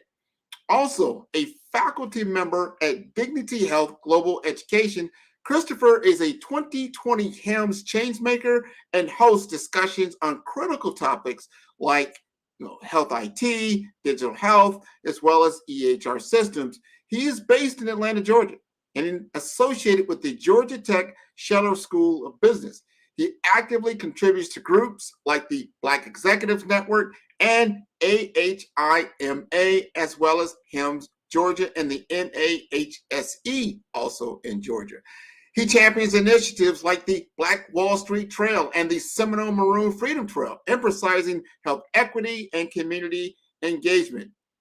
As a Real Men Wear Pink ambassador for the American Cancer Society, he extends his impact beyond professional boundaries, demonstrating a commitment to societal betterment and healthcare advancement. Let us welcome Christopher Cunny to the Black Business Network. Good afternoon. How you doing, Grant? I'm doing great. You're looking great, my man. Thank you, sir. Thank you.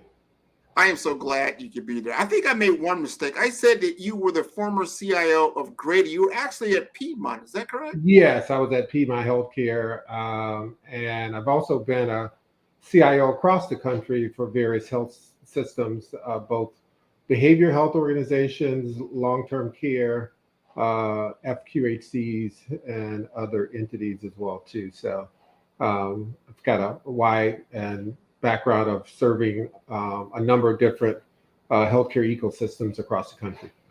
Well, let's unpack that just a little bit. First of all, I got to congratulate you. When you're talking about being a chief information officer of a major healthcare system, especially when you did it back in the early 2000s, that is it's an amazing achievement. Here you are now in 2023. Talk to us about why do you feel either that there should be more people of color in the C-suite as a CIO, or what that challenge is to become a CIO in today's world? Wow, that's a really, really good question. I'll start with the latter first. As we look at the overall changes and challenges that exist in healthcare today, our healthcare ecosystem should reflect the communities that we serve. And so, whether it's doctors or nurses, healthcare professionals, behavioral health care specialists, or even the technologists like myself, who provide and serve those solutions that support the delivery of care, we need to have individuals represented that, again, look like those communities that we serve. When we think about things like health equity related issues or social determinant of health issues, a lot of those things tend to be marginalized, or maybe in some cases not even thought about for groups who are not underrepresented. And I do think it's important for us to have individuals who come from those communities, who have those life experiences, to be at the table having those discussions when we're talking about how do we deliver care to a specific group or population, because we can bring, again, our life experiences, our perspective from those communities to these discussions that will help us provide better care for those underserved communities, or those communities that look like ourselves. I totally agree with that. And then you ask, what does it take to really move into that space? I think if you look at where I originally started, over 2 decades ago now, almost, where there were almost next to none African American CIOs, specifically in healthcare at that time. We probably have moved the needle a few percentage points, and still, I would venture to guess less than 5% of healthcare leaders, healthcare IT leaders across major healthcare systems are African American. And if you break that down even less when it comes to women that are African Americans serving and sitting in those seats as well too. So we still have quite a bit of ways to go to represent, a respectable percentage of the leadership within these institutions. And I do think it's going to take us building pipelines of professionals, starting with at the high school, college level, to start to inspire people to have an interest in these spaces, and then be very intentional about cultivating, coaching, and mentoring individuals to be able to move into the C-suite roles. We were, I think, at least I was traditionally taught by my parents, grandparents, that you go to school, you work hard, and you can be successful. Well, that's part of the equation, but that's not all of the equation, because everybody can, for the most part, most people go to school. Those who have gone to school got the degrees, and multiple degrees in some cases. Go to work every day, work hard, but don't always, move up and move through their career to the C-suite. That journey is one that requires much more navigation, mentorship, sponsorship, and understanding of the politics of, how do you move from an individual contributor role to the C-suite. It's not just about working hard. It's about working smart. It's about building relationships. It's about establishing a brand that shows that you can operate, as an executive. And it's about being invited into that community of leaders. It's not about just being promoted. It's actually about how you are now invited to be a part of that community, such that people are now helping you navigate your career and ultimately move into those executive level positions within an organization.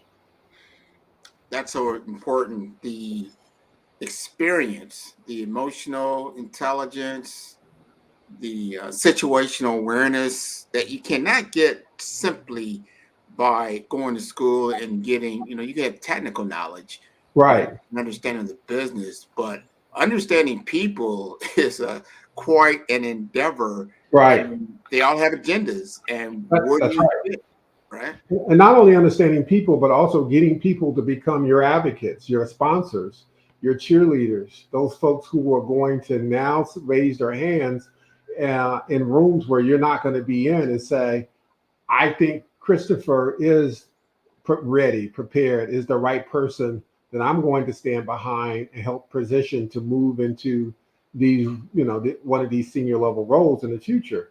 And that's where I think a lot of times, especially we as African Americans, get frustrated in our career journey. Sometimes we'll, see an individual that'll come into the organization. We might even mentor and train them to a certain degree, and then they end up getting promoted beyond us. And ultimately, you see them move aggressively, or their careers accelerate, aggressively, because they have now secured what we don't a lot of times understand is that sponsorship and that support. And so we tend to think, oh, well, it can be a bias issue or a discrimination issue. And I can't say that doesn't happen. It does happen. But there are individuals who do look like us, who have been successful, who have navigated to the upper echelons of leadership in their respective organizations.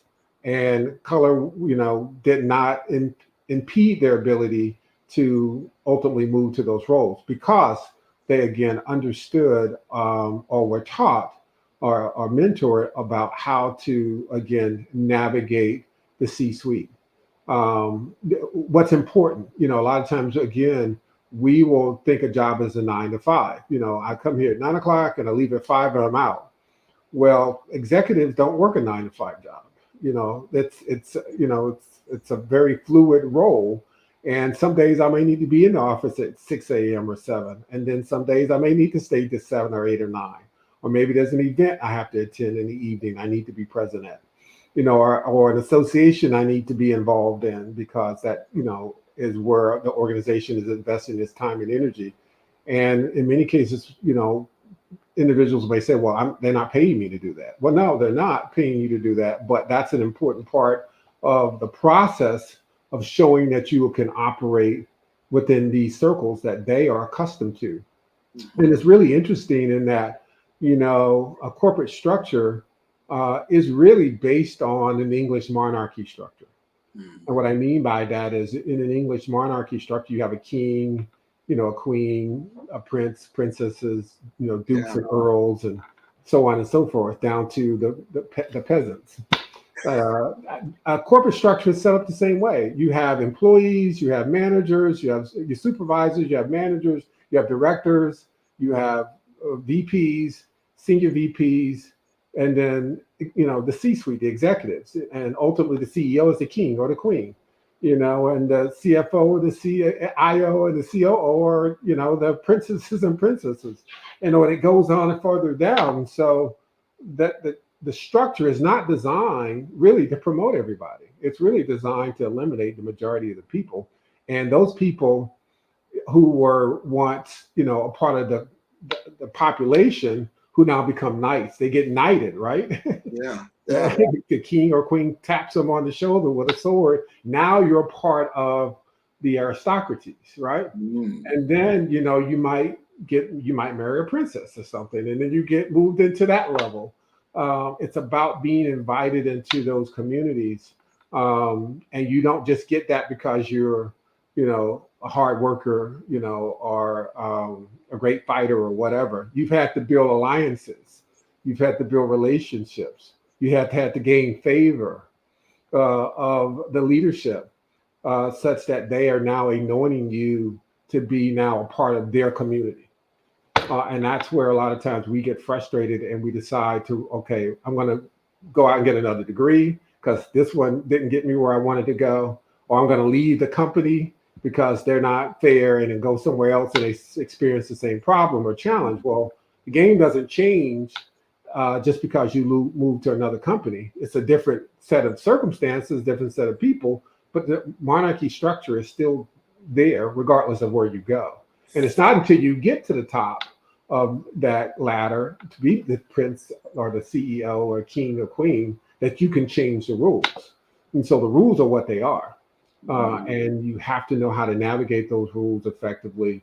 And then once you get into positions of influence, you can make changes if you wish.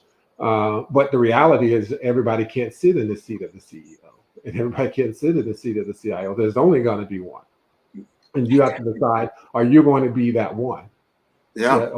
But you can help somebody else later on. They can be part of your succession plan, or you could move them into other senior roles into the organization and have it more reflective of the community. But you ultimately have to get into those positions of influence to be able to do that. I feel like I was just on an episode of Game of Thrones. It really is. It really is. I mean, I was fundamentally, and I won't say the organization I was with, but I was with an organization and was looking to move into an executive level position, and approached the current executive in that role, who was a Caucasian male, and asked him, what his plans were, what his succession plans were, and he didn't necessarily have them. One, and I asked him, would he consider me as a part of that? And he said, quite honestly, culturally, I don't think they're ready for a person of color in a role like this. Flat out told me the truth. Yeah, told me the truth. He said, you're better off going somewhere else. Now, I didn't let that necessarily deter me, and ultimately understood that it was about my brand. It was about the fact that I didn't have those relationships. They didn't know who I was. They didn't know I could operate, as an executive. I could, communicate, articulate business challenges, be a part of discussions, lead projects that were, senior level projects, et cetera. And so I had to change and shift the paradigm for those individuals who were influencing those decisions, which I ultimately did, and ultimately was able to secure the position over time. But that took me building those relationships, and understanding the game, understanding the game, and creating a perception and a brand that says, oh, this guy does operate as an executive. Maybe we need to take a second look at him, and seriously consider him for a leadership role, an executive leadership role in the organization, because I was already a leader in the organization. It's not, how do I now move to that next level of executive leadership? Let me ask you, you've been doing consulting now for a while, and that gives you the, a ticket to the C-suite, meaning you sit down with C-suite executives all the time, talking to them about, especially now. Let's talk about now, meaning in AI, artificial intelligence is a game changer. You can't just sit there with your current, let's say your technology stack. Let's talk about your business operations, right, and expect to operate and be successful as you were before. AI is really, a game changer, a leveler, and a tool that's got to be changing the political landscape. A lot of these, talk to us as if we are one of the CEOs of a major corporation and they need guidance around what do I do now for the next 6 to 18 months with this new reality? Yeah, it's a good question. And I'm going to keep it in the paradigm of specifically kind of around healthcare, because that's where a lot of my influence and activity now exists today.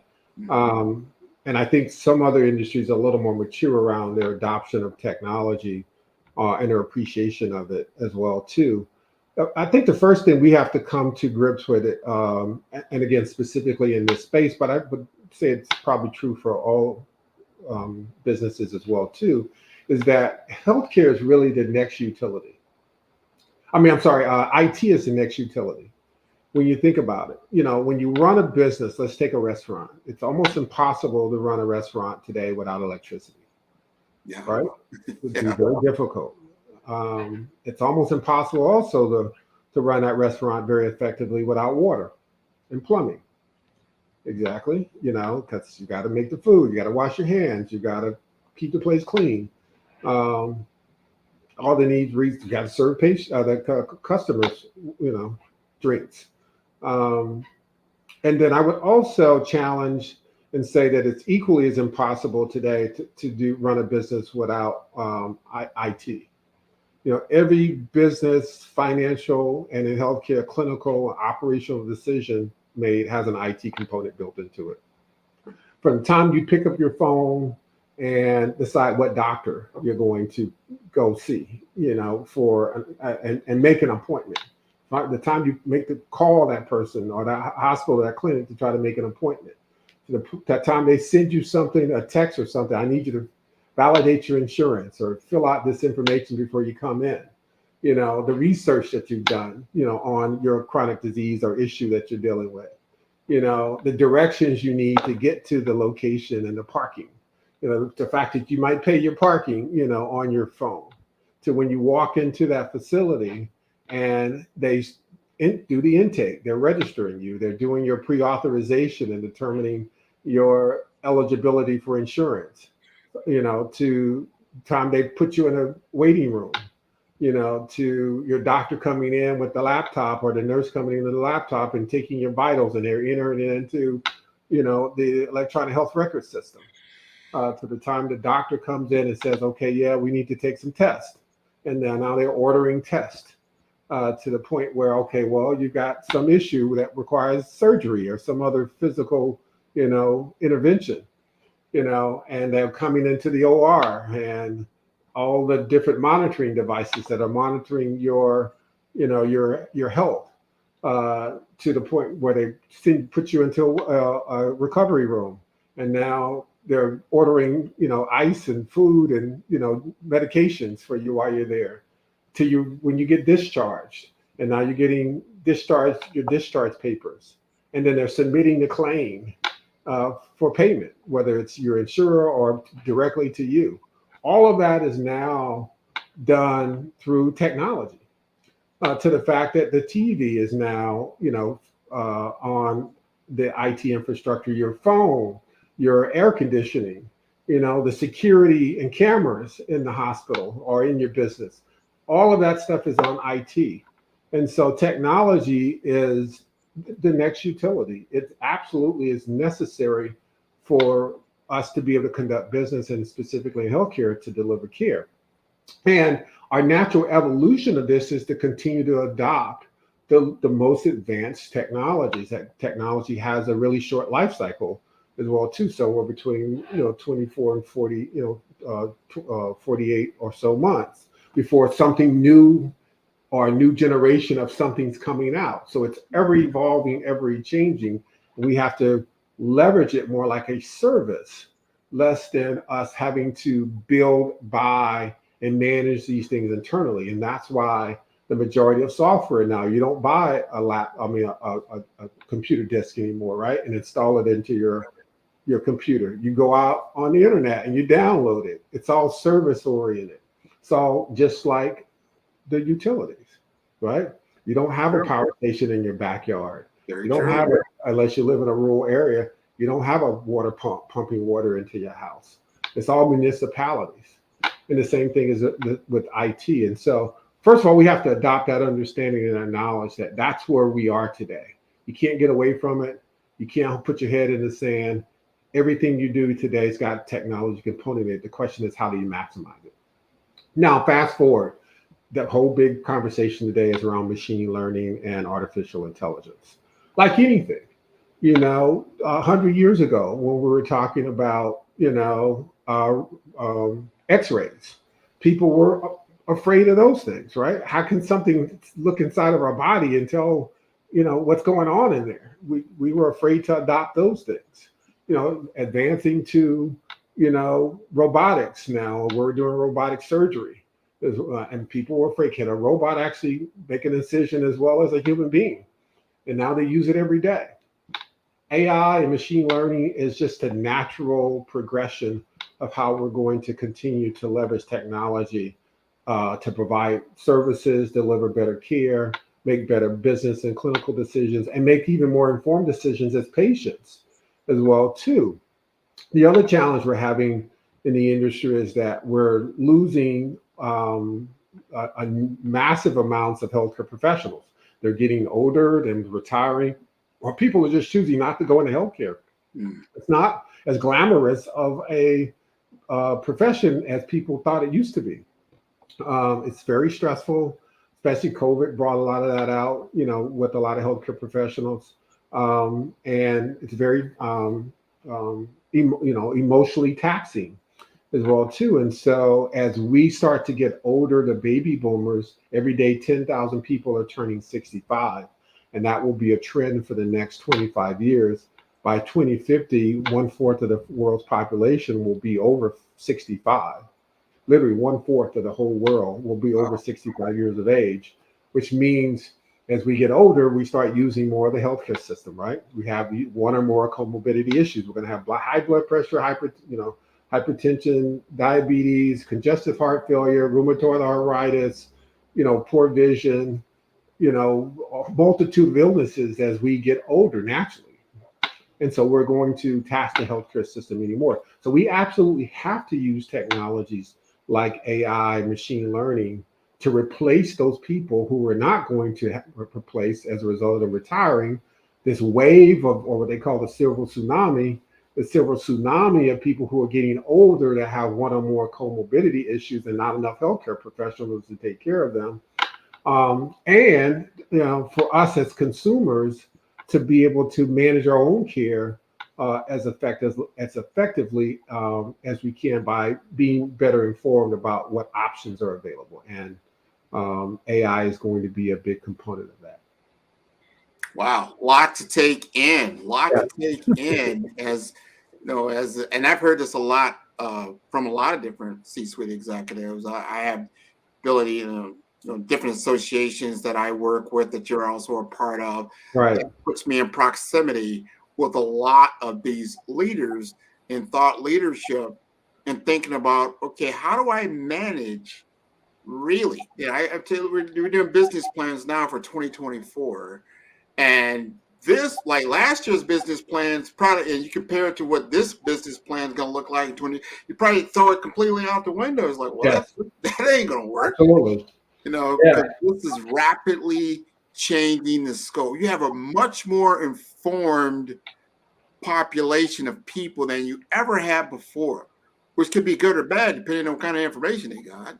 And if you're continuing to operate as if this was 1956 delivery of healthcare, that's a problem. It is, and I think and it's a double-edged sword. To your point, one, we're much more informed, or we're going to do much more research than maybe our parents or our grandparents did. They just, trusted the doctor's advice about whatever the option of care was, versus today we can go out and Google, I've got hypertension, what alternative care? I have holistic care, traditional medicine, Eastern medicine, Western medicine,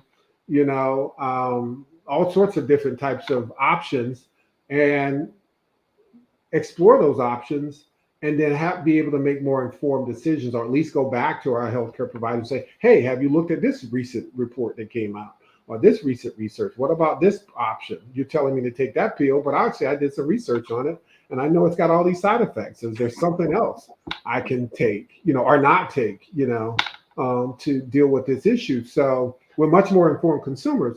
The challenge you have too, and some of the concerns healthcare providers have around using artificial intelligence and machine learning platforms, is if it's not curated and governed information, those technologies are going out and pulling data from all sources, whether those sources are accurate and complete or not. And there could be what they call data hallucinations that happen, that say, okay, I went out to this crazy website and I pulled some data, and I'm using that as a part of my analysis along with, peer reviewed data, and I'm presenting that back to you as these options. Some of that data has some level of efficacy to it, and some of the data may not. And so that's part of the concern healthcare providers have about using technologies like AI. How do we govern it? How do we ensure the efficacies of the data that they're curating and presenting back, so that we do no harm to the patient themselves? And there lies the challenge and the opportunity as well. I think the other thing too, again, staying on the healthcare side, is with any new technology, clinicians are a little adverse at first to use it in the delivery of care because they don't want to do harm to the patient. But there's other applications for these technologies that are less intrusive. For example, using AI to address revenue cycle optimization in a hospital. How do I capture more revenue, improve operational efficiencies, drive cost out of a head count, because I can now automate some of the things that were being done manually, maybe submit more accurate and complete coding and documentation to the insurance company so I get fewer denials, for example, or provide more financial insights because it can identify, anomalies in the financial data that maybe the human being didn't capture, or address things like supply chain management, so I have more just-in-time supply chain strategies, or just pure analytics around how we run our organization. Those things are less intrusive and less life-threatening than having to also apply it into the clinical setting. But it also starts to lay the foundations for the use of AI, so that, once we get comfortable with it, like we have gotten comfortable with using electricity and other things, in our evolution, we now say, now how do we apply it in these other spaces and ensure there's a level of efficacy in its use as well? I like how you put that together. Utility. It's a utility. Yes. It's a tool. It's a tool. And I've heard these in other circles, and I don't know how they get to like, hey, do we need to look at AI as an entity that we give it, rights like a human? Like, what are you guys talking about? From my perspective, like, right. Far-fetched. I said it's a great. And I think they're a little bit way off base right now with all of that. However, it's a good tool to get information very quickly. That's how I look at it. Good tool to get information very quickly, and information that I can't get without doing a lot of research on my own. But you do have to validate it to make sure that it's accurate. So to your point, there's in the hospital, there's many facets in the hospital, in the healthcare system, that are not, clinical. They're not patients, facing. Right, exactly. Then to augment and to accelerate in those areas. And I think as a CEO of a hospital, like, hey, that's because safety and quality and compliance and risk is a very big thing. Everybody knows now. Let's be candid.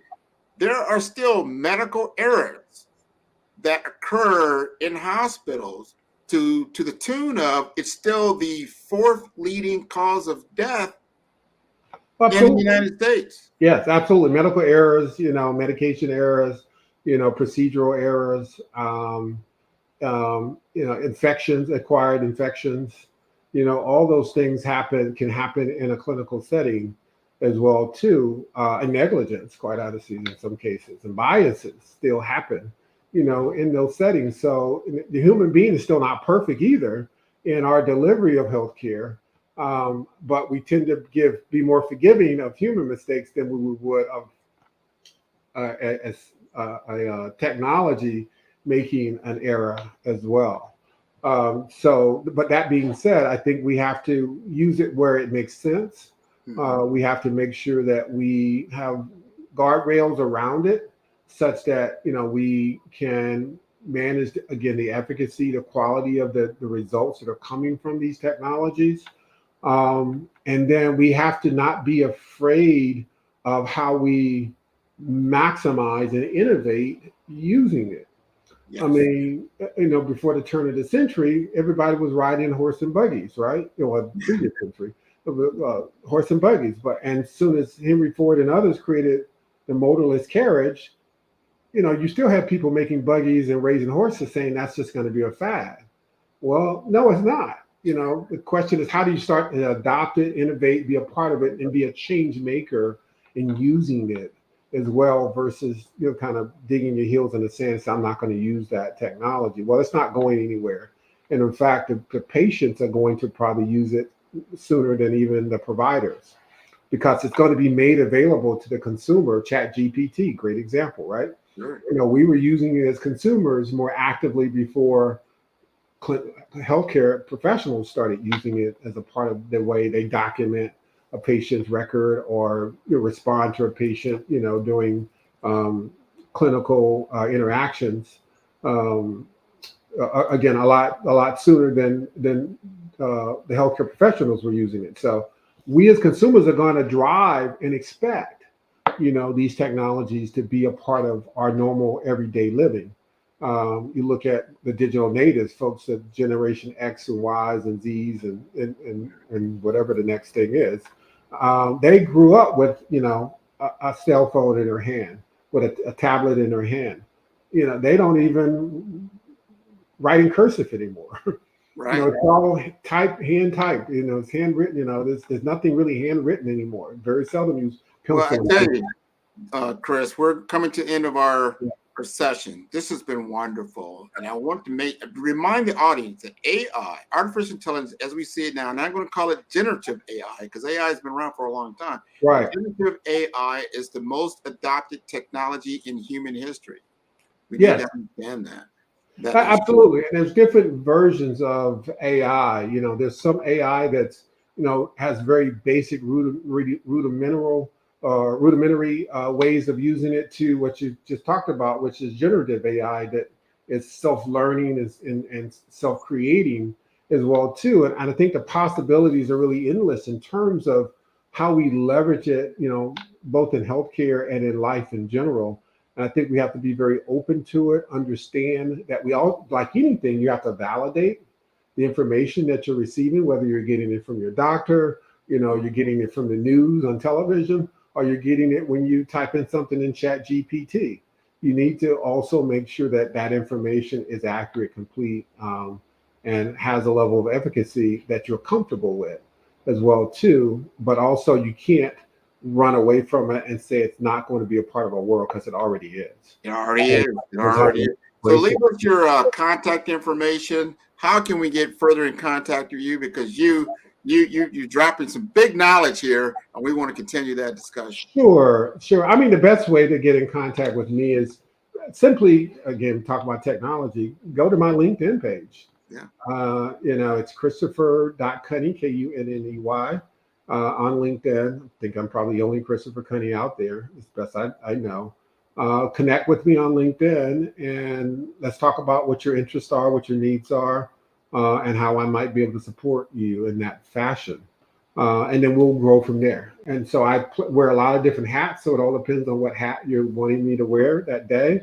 which will determine how I can best serve your needs. Well, thank you for taking the time to be on the Black Business Network, the Black Business Expo, the Black Business Olympics, and you are an Olympian. So thank you very much. Genius is common, and I'll see you on the other side. Thank you for having me. That is wonderful. The Black Business Expo's mission is to raise funds for high school seniors going to college or K-12 entrepreneurs. This expo is a fundraiser for students. You may go to www.blackbusinessexpousa.com to donate to the scholarship fund, or you can use the Cash App that's below, that's $BBXUSA. Our goal is to give laptops and up to $5,000 to 10 students. Students can register online at www.blackbusinessexpousa.com. Every dollar counts. So we want to remind you to donate to the scholarship fund. We want to thank our Black Business Expo USA sponsors for November 2023. Those are NC100, Moody Capital Partners, Suede Soul, Lotus Richey Coaching and Training, Carolina, Virginia Minority Supplier Development Council, Step Management, Barbara H. Smith LLC, The Hello LLC, 5-Star BDM, Margie McLean Foundation, Genius is Common, Earth Essentials, Milani Shani Global, Executive Women's Success Institute, The Quality Coaching Company, Superwoman Business Services, Creative Force Studios, Lee Entertainment, Artistic App Design, Black Business Expo USA. Genius is Common, and I'll see you on the other side.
Dr. Eric Kelly III and a host of phenomenal speakers from all around the globe for this 7-day virtual event that you don't want to miss. The mission of the Black Business Expo is to raise scholarship money from kids all the way from high school, all the way from college. The Black Business Olympics is one of the largest Black business showcases in the world. It is an opportunity for businesses and companies to showcase their businesses globally. We are going to be giving away laptops up to $5,000 away to students. Again, I'm Olivia Appleberry, the founder of 2 Cents Finance and one of the speakers for the expo. I am so excited to see you there. For more info, go to www.blackbusinessexpousa.com or call 919-308-9090 and hope to see you there.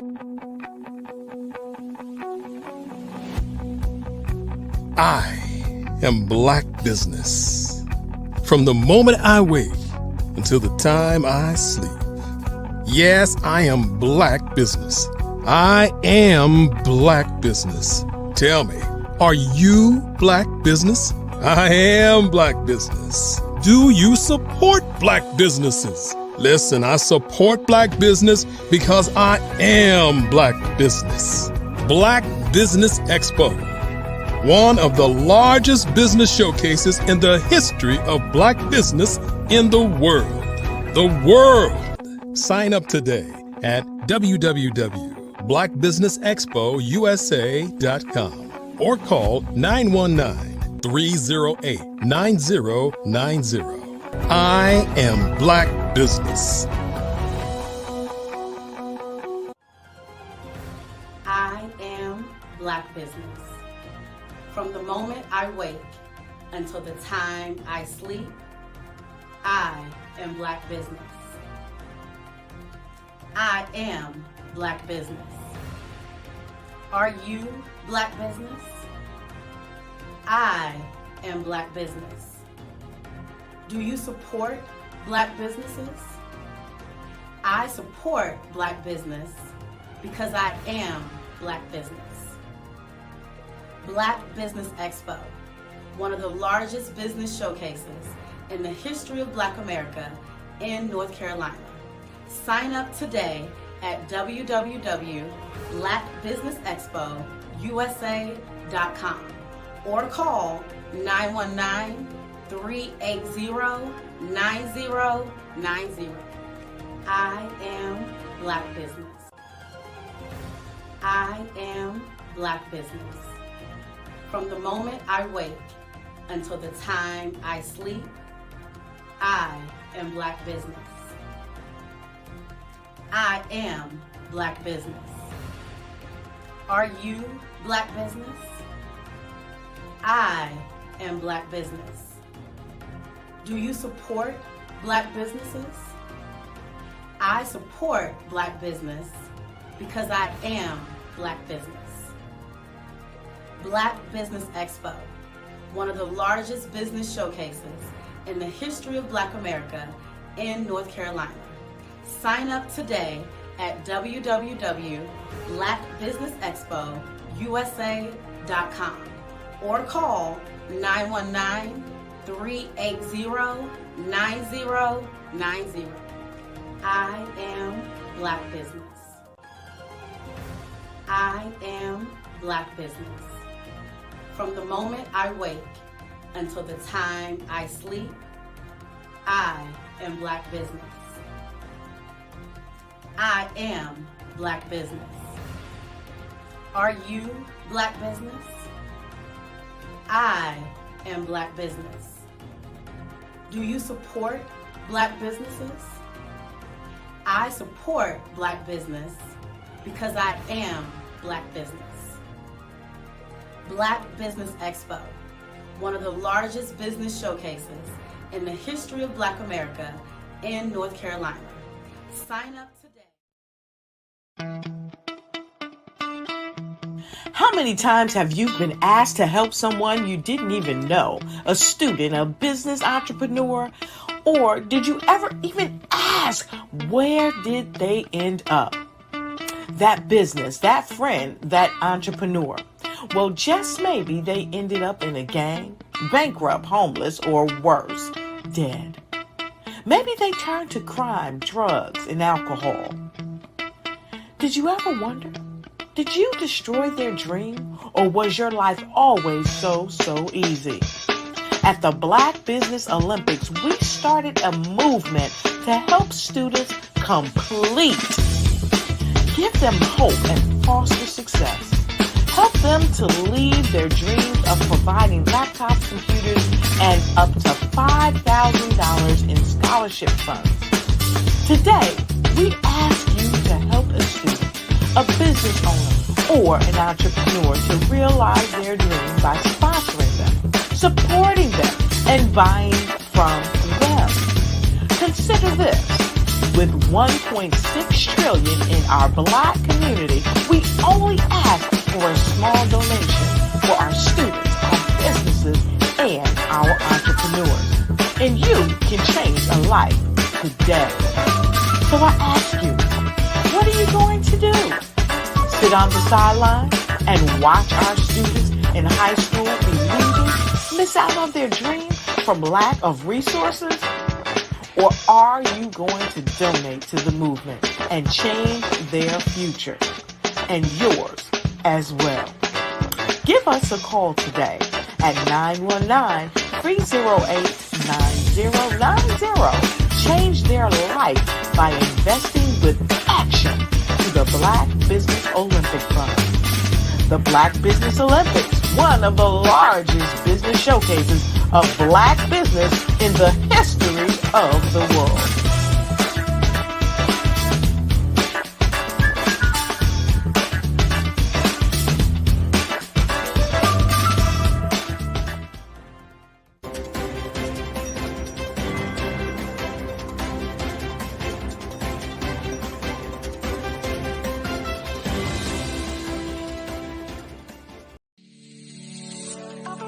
Did you know that our black dollar only lasts for 6 hours in our community?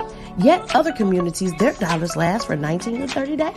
The Black Wall Street Nation. Black Wall Street Nation. Yes, that's why we created the Black Wall Street Nation. Black Wall Street Nation is a centralized directory available to all black businesses across the world. It was created for businesses like you, the ones that want to start and the ones who have a dream that have already started, such as businesses like Drop in a Bucket Productions, Valito Foods, Sugar Tea Branding Firm, All the Dazzle, Bun Cakeaholic, Miss Riot, and you.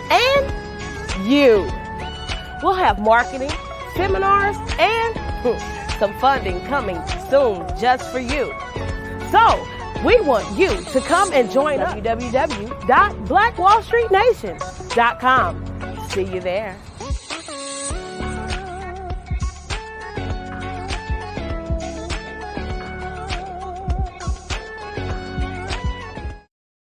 Are you a forward-thinking entrepreneur or business owner?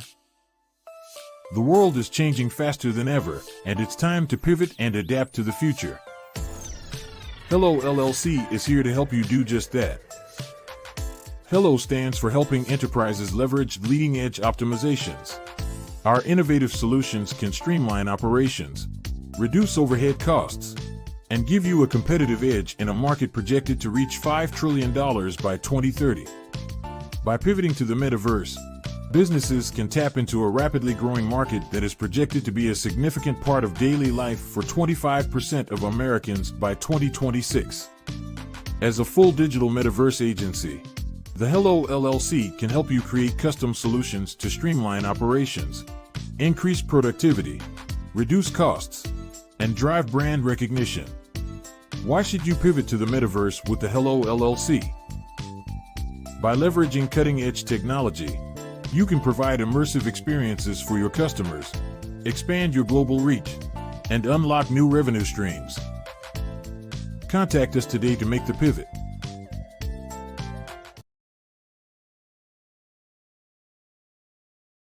Sometimes you got to hear the news from the Black perspective, and more specifically, Black publishers. And that's exactly why you have to download the HeyTie app, the largest mobile app delivering breaking news, videos, and podcasts from 200 of your favorite Black publishers. Yes, 200 Black publishers delivering news as it happens, literally all in one app. Go to HAYTI.com or download the app in the Google Play Store or Apple App Store. It's completely free, along with information that you can trust, so go check them out.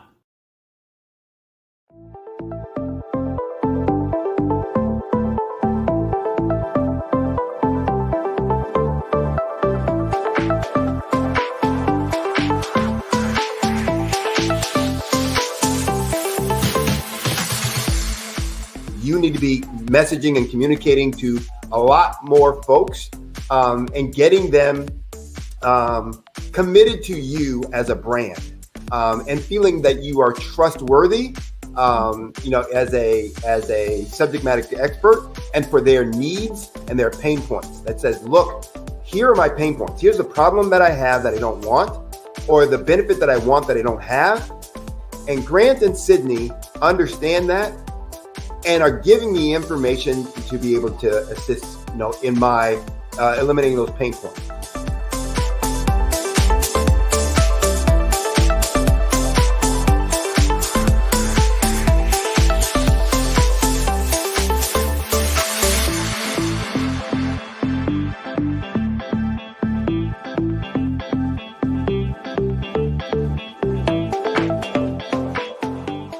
You're going to get a lot out of this workshop. We're going to show you ways that you can begin to look at this particular problem, that you can apply different formulas, techniques, and skills. They're going to get you to that next level. And then you'll understand the value that we're bringing.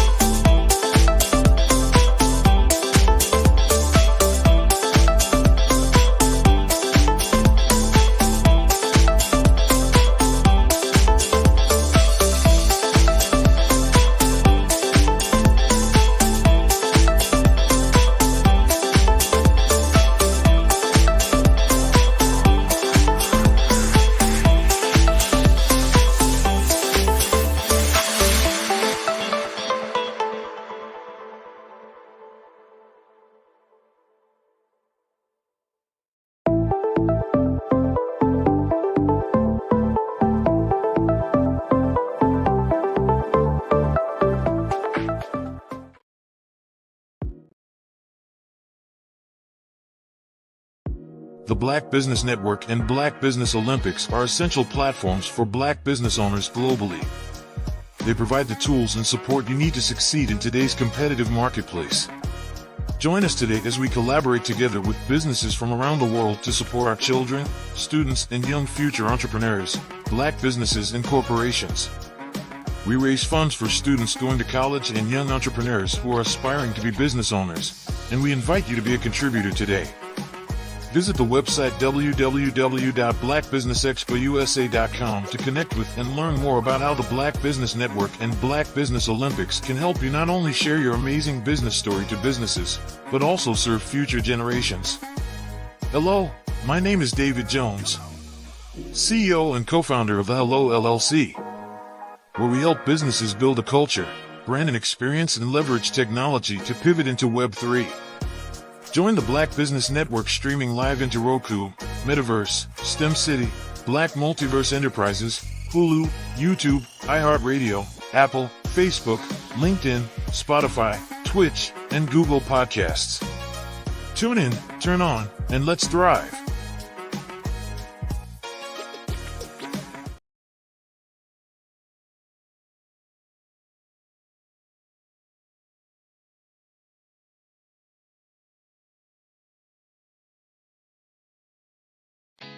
Did you know women represent just 3% of Fortune 500 CEOs and less than 15% of corporate executives at top companies worldwide? Have you wondered what the secrets are to getting into the top ranks, whether in the private or public sector? Do you want to figure out how to stop being held back in your career or passed over for promotion? Then you're in the right place. Hi, I'm Dr. Madeline Ann Lewis, President and CEO of the Executive Women's Success Institute.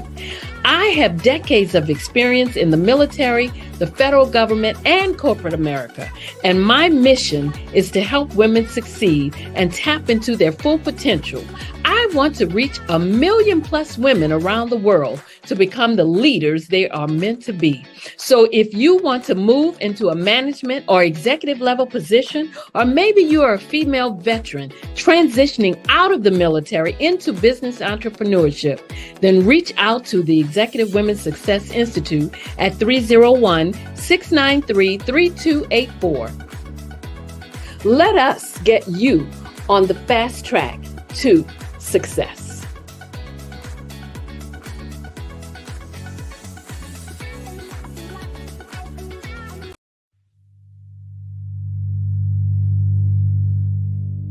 So what we have to do is when we get in the spot, we need to create some spots for us. That's the main thing. We need to be able to be in a position where we're able to create those spots for us.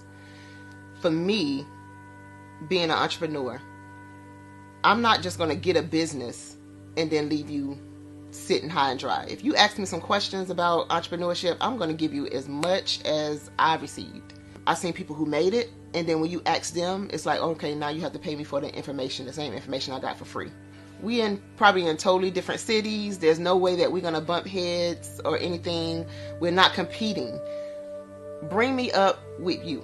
And so I just think that whatever education that I have, then I need to be able to give that to my own as well. So create the spots. You can create the spots when you get there.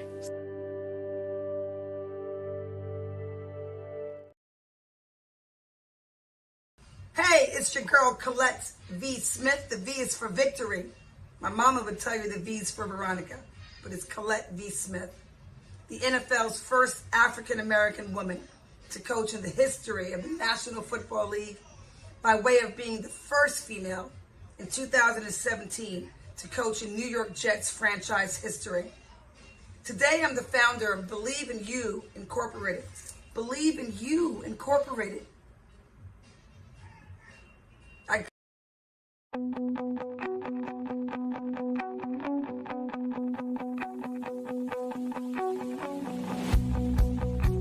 I am Black business.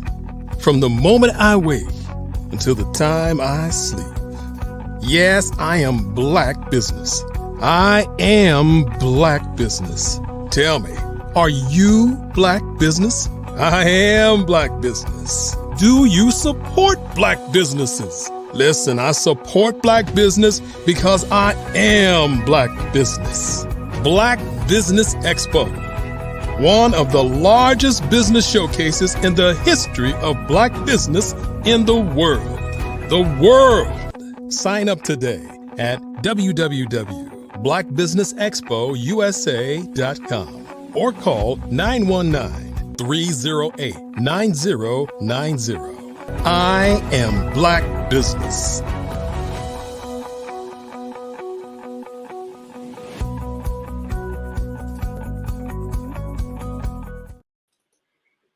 Good afternoon, business owners, entrepreneurs, thought leaders, and corporations. Welcome to the Black Business Network. My name is Grant McGaw, CEO of 5-Star BDM, and I am your business moderator for this afternoon on the Black Business Network. The Black Business Network is a 24-hour business network showcasing black businesses, business owners, entrepreneurs, and thought leaders worldwide. We have speakers from North Carolina, London, Singapore, Africa, Japan, and cities all over the United States. The Black Business Network is a global community, and we're sharing our business knowledge to empower, inspire, and educate businesses about business. And our next speaker, Dr. Tabitha Russell. She is renowned as the money makeover mogul. She's a celebrated keynote speaker, best-selling author, and financial expert with over 2 decades of experience in financial literacy. Her dynamic presence and transformative speeches have made her a sought-after figure on major corporate and international stages. Dr. Tabitha's mission is to empower individuals and audiences in corporate and collegiate settings to achieve financial freedom, stability, and independence. As the founder of Inside Inspired Women, LLC, she focuses on uplifting business women through workshops, resources, education, and coaching. Her best-selling book, I Divorced My Money and Married My Mindset, challenges conventional wealth perceptions. With 3 doctorate degrees and extensive corporate experience, Dr. Tabitha holds titles like Certified Master Coach, Serial Entrepreneur, Leadership and Conflict Resolution Expert, Business and Life Strategist, and Ordained Minister.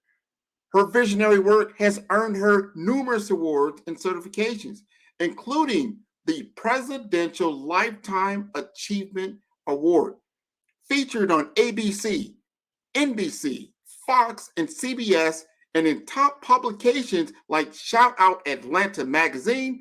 Dr. Tabitha continues to inspire with her groundbreaking insights into financial empowerment and personal development.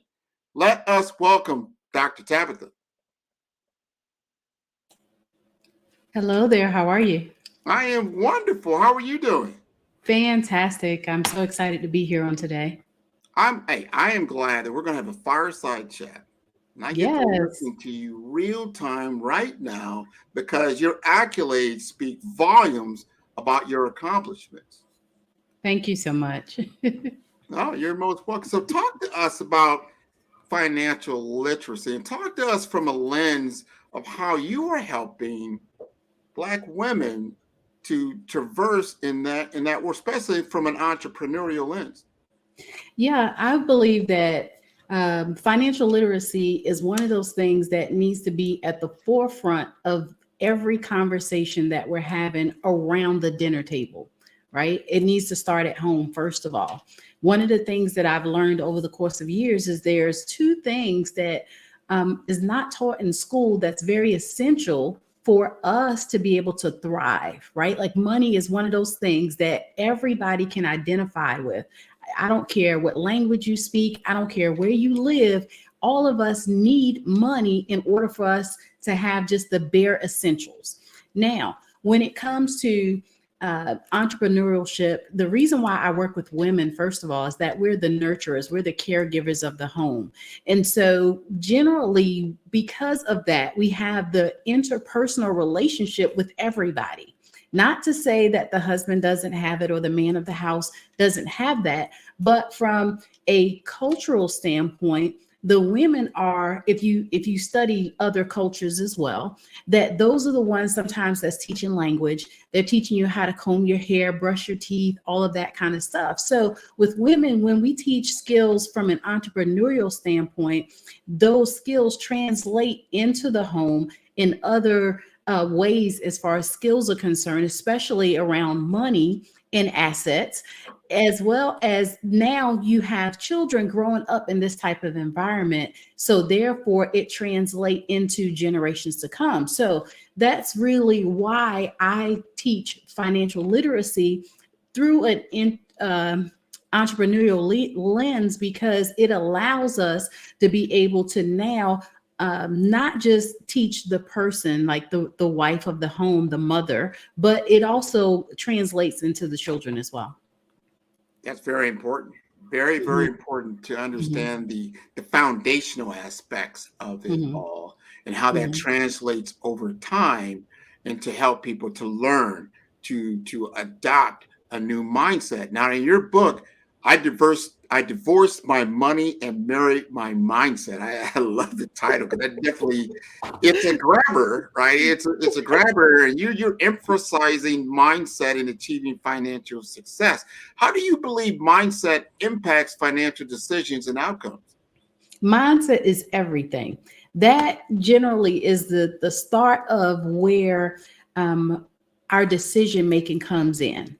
So, for example, I've seen where people have grown up in less fortunate environments, but because they were able to learn some skills that transform their mindset to a win-win kind of attitude, they're now able to take that and accomplish great things. So I believe, like, we hear stories all the time of people being homeless or people losing everything. For example, I myself made one decision and I lost $500,000 in that one decision, ultimately losing everything.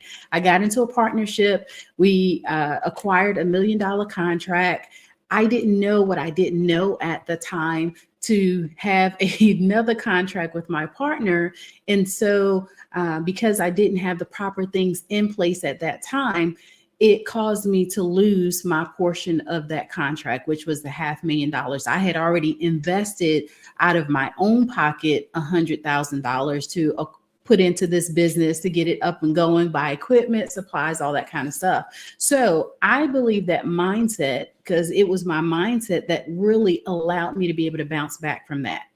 I cannot tell you the number of people that I talk to that have lost less than that still are challenged with the fact that they have to start all over again. So having the proper mindset allows you to be able to transcend whatever situation it is and bounce back relatively quickly from whatever the tragedy is. That's so important. My God, overcoming that kind of financial stress, challenge, understanding you don't know what you don't know, and what is that all going to lead to, but then to get up and continue on is a testament. Now, when you're doing your keynote speaking and you're getting in front of that stage, is that something that you're leaning on as far as a memory? Is that part of your success of being a keynote speaker? Yes, I work on trying to memorize whatever it is that I'm going to talk about. One thing that I do know is that we have the ability to make an impact. And sometimes you only get that one time to make a first impression. However, because I also have been a lifelong learner, it has allowed me to be able to acquire a lot of information across the board in a lot of different areas. I consider myself very knowledgeable in the financial literacy area because that's where I put the basis of my focus. However, when I'm doing keynote speeches, depending upon the platform, right, I try to make sure that it is conformative or conducive for that environment, that people are going to walk away with some sort of empowerment, inspiration, motivation. I like to, hence the title of my book, I Divorced My Money and Married My Mindset. I like to hit people to where they potentially want to do something, right? You want to invoke that emotion that makes them want to get up and do something about their situation. I believe in the 20 years that I've been teaching financial literacy that there's not been a situation that I've come across that you couldn't come back from, right? Like the government literally give us sometimes some type of shelters, right? Bankruptcy and different things like that. And you can file that, you can even come back from that, bad credit, all of that stuff. So with that, I like to make sure, depending upon the platform, that we're talking about these things so that people leave with some sort of mental action plan that they're going to get up and do something, that they're going to change their situation. Because look, if I can do it, they can do it for sure. I tell everybody,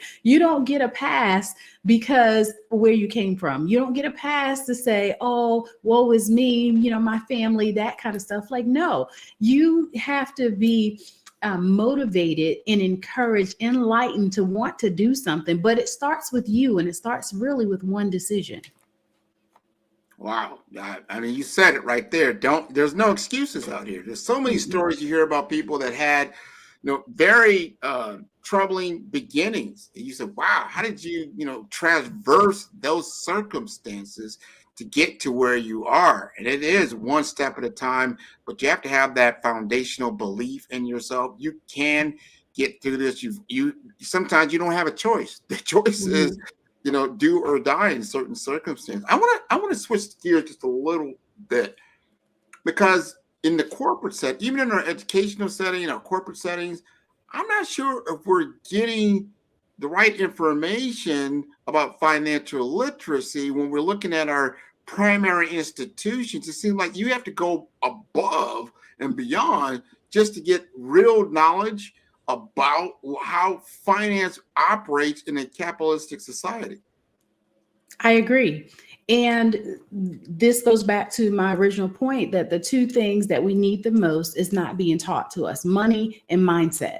And so because of that, we've got to now become our own advocates, especially in the corporation settings, right? A lot of businesses go out of business within their first year, 1 to 3 years, and it's at an alarming rate, right? I believe the last time I looked it up, it was somewhere 30-40% of businesses, new businesses, go out of business. With that being said, the thing that's going to make most people more successful, even at a corporate level, is that we now teach finances. Like, we teach having a positive mindset, because let's face it, if a person comes into work and they have a bad day, sometimes that could potentially cause them to make a lapse of judgment, right? And if we're not teaching finances, then there's a strong potential that there could be a mismanagement of the finances across the board.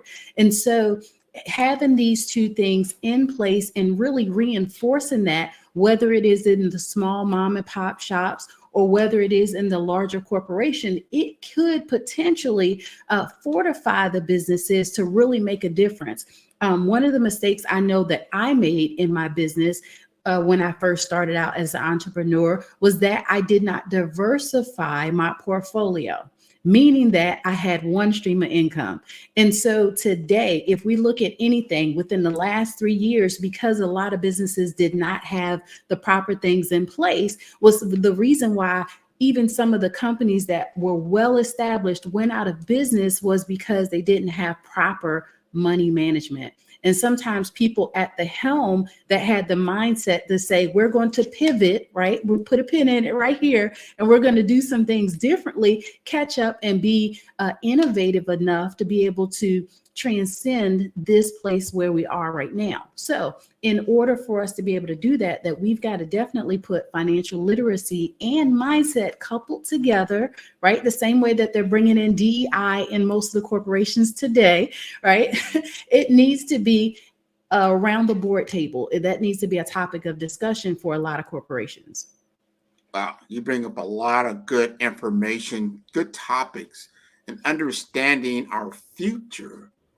And what does that going to look like? As we evolve, now we're into this digital currency, this digital finance platform. I think there might be more confusion out there than clarity when it comes to investment, financial savvy, and what do you do next? You've seen the growth of cryptocurrencies and then the implosion of cryptocurrencies, but yet there's a play for it. But I don't think, and I think there was a disproportionate amount of Black people actually investing in cryptocurrencies, and now we don't know kind of where it stands. I don't know if I just want to get your view on traditional finance and you start looking at these digital finance, and where's all that going?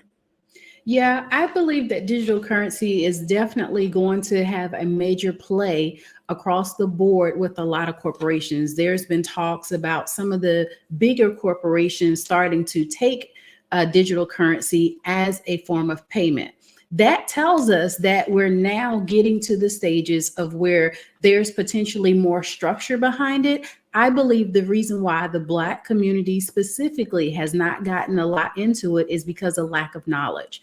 And we know that we perish because of that, right? But first of all, let's talk about where the government comes in at. And I think that is really the biggest separator between traditional financing and digital currency. Once the government gets behind it, of course, we potentially may not have any choice, but that also forces us now to catch up. And so the reason why I'm so passionate about financial literacy is because we've got to be innovative enough to where when the trends are happening, when the talks are going on, we need to be right there on the cusp of it, having our discussions along with everybody else on what is this? Why are we using this? What are the benefits? How is it that I can help my future, right? Like for my family to be able to put things in place to be able to be successful. And what does not happen is that we're not talking about this around the dinner table. We're not talking about it at the cookouts and different things like that. And so because of that, we're kind of really still behind the times. And if we don't start incorporating these things or learning more about it, right? Like you can basically Google most things nowadays, right? Go on YouTube, watch a video and different things like that. But knowledge is our key factor. Being able to now catch up to what financial or cryptocurrency is, and being able to now translate that into how it affects you and your household is going to be the major difference, even your business, right? How is it that you're going to be able to incorporate that into your business? I mean, it would literally be a game changer, but a lot of people don't necessarily take it serious right now because of the government backing. And because, a lot of people in recent years, because there's no financial structure around it from the government standpoint, if you put your money in there and you take a loss, you just basically take a loss. I haven't seen where there's a lot of like the FDIC backing right now for the $250,000, right? So once something like that gets in place, I think that it would become more of a household conversation, more of a boardroom conversation. Once we can see now that your money is going to be safe, as opposed to how people lost millions in recent years. No, I totally agree with that. That's the thing, because fiat currency, it's still backed by the government. And I did see that the U.S. government has taken a big stake in cryptocurrency and getting to a point where it'll be supported to, like you were saying, a recognized currency, because the rest of the world is moving in this direction. There's a lot of reasons why when you start looking at the access to the internet for these other countries and their constituents, the people that live there, they can have mobile computing, but they might not have, what you call traditional banking. They're not going inside of an actual bank to do banking, but it's so easy to do it through digital currency. So it's easier for them to do it. So as the rest of the world is doing that, we need to get on board. And I say that because like texting, we need to start really texting in America until like, I think it was like in the mid 2000s or something like that. And Mm-hmm. they were texting in the eastern part of the world for like 10 plus years before that, because it Right. was easier. So we don't want to be behind that curve, even as a nation, because it's more and more the world says, hey, cryptocurrency is a better way of doing things in our system. And as they stabilize it, we don't want to be behind. We definitely, so all this to say this, that there is a big change in how our everyday life will be conducted as we move forward from a technological standpoint. We are knee deep into a technological society, and we have a chance. This is the window. Remember, there's only a window. There's a window of opportunity that's open now if we educate ourselves and start to establish ourselves, in this new environment, like pioneer. We got to send the pioneers out. You got to put your stake out there. You got to make your claim, and then you got to cultivate the land. Would you agree with that? Oh, yeah, I definitely agree. So, in my recent studies, I've learned that it takes sometimes 2 to 3 generations in order to implement real change, meaning that it could start with you. However, you pass that down now to the next generation. And if they grow up into that, now they pass it down to the next generation. So it's 2 to 3 generations before just that one, whatever habit is that you install, that's going to be able to invoke real change, right? So with that being said, with technology, it's basically the same way. Like, we feel like that we're really, at the helm of real change because of AI today and different things like that, which I think is great. However, the government has had AI going for, a couple of generations now, 20 plus years, at least, potentially longer than that, at their disposal. So it's the same way for us when it comes to now cryptocurrency and other things that they're doing in order for us to be able to say that we're going to now get digital money, right? Like, I believe Cash App and Zelle and different things like that is a form of that, meaning that they now have a way of doing instant transfers with money, however that goes, without having to go into the bank and do a wire, right? So with that, I believe that cryptocurrency will come in basically the same way once the structure gets into place and the government is able to track it. I believe that because there's not as much solid ways of tracking right now. I mean, there probably is that we have not been exposed to as of yet, but with technology, a lot of that is going to be in an instant. Right? The stuff that used to take us days to do a deposit, like, look, we can even make deposits from our phone today, right? Like, you can scan a picture of a check and it automatically goes into your account. So there are things that are happening around us that we definitely need to make sure that we keep our ears tuned towards what's happening as far as the banking industry is concerned, how credit is really starting to affect our everyday lives and different things like that when it comes to our financial literacy. Because once crypto kicks in, then I believe that there's going to be a new set of ways and rules on how we handle money as well. So technology plays a big part in that, for sure. 100%. And we've got to be there, because we cannot afford to be behind anymore. There's no excuse. And I love how you put that generational knowledge there.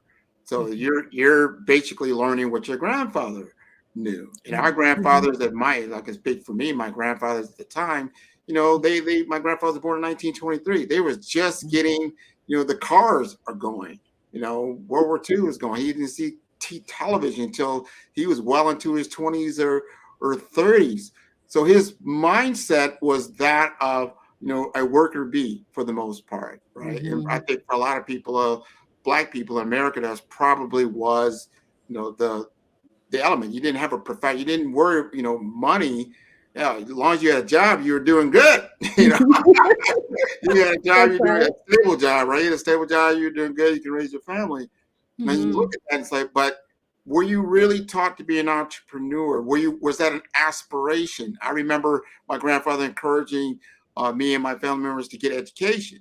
I remember that. Hey, especially in the 1970s, there was opportunities that were open to get education and then pursue more professional roles, like being a doctor, a lawyer, engineer, teacher, that kind of thing. And that happened. A lot of us did, but being an entrepreneur and understanding the mindset of actually owning a business, being the owner of your business, not just working for someone that has a business, but the owner of your business, that's a financial leap. Help us understand the mindset shift from just earning money into then what you would call creating money. Yeah. So for me, I was not groomed in the entrepreneur sector. I had the very fortunate opportunity to live in inner city Philadelphia. And at the time, I went to a gifted and talented program where I was bused from inner city Philadelphia to Northeast Philadelphia, where 97% of the student body did not look like me. Right. So it meant that I got up in the morning, I took public transportation, and I took that bus all the way to the end of the line. I got on the L train and took that to the end of the line for me to catch my school bus to go to school. And so as I'm on my way going to school, I would see these big houses. I would see really nice cars in the driveway, and a lot of the student body drove up in cars. And so I'm just like, oh, this is different. But how could they afford to live in a house like that? How could they afford to drive a car like that? And as I got into school and started asking some questions, they was like, oh yeah, my dad owns so-and-so business, and my mom owns so-and-so business. And yeah, when I get off of school, I'm going to go and I'm gonna work for the family business because I'm going to take the business over at some point. So at a early age, 14, 16, it kind of got in my mind that, oh, a business is probably the way to go. I didn't know what I didn't know about business at that time, but I knew that something was driving me to learn a little bit more information about it. And so when I got a little bit older, it's like, oh, okay, so I'm gonna need a business degree. I'm gonna need to, get a business loan. All this stuff was going through my mind on why or how I needed to acquire this business. I didn't know what kind of business I wanted at the time or anything like that. I just knew that a business was the thing that I was going to do.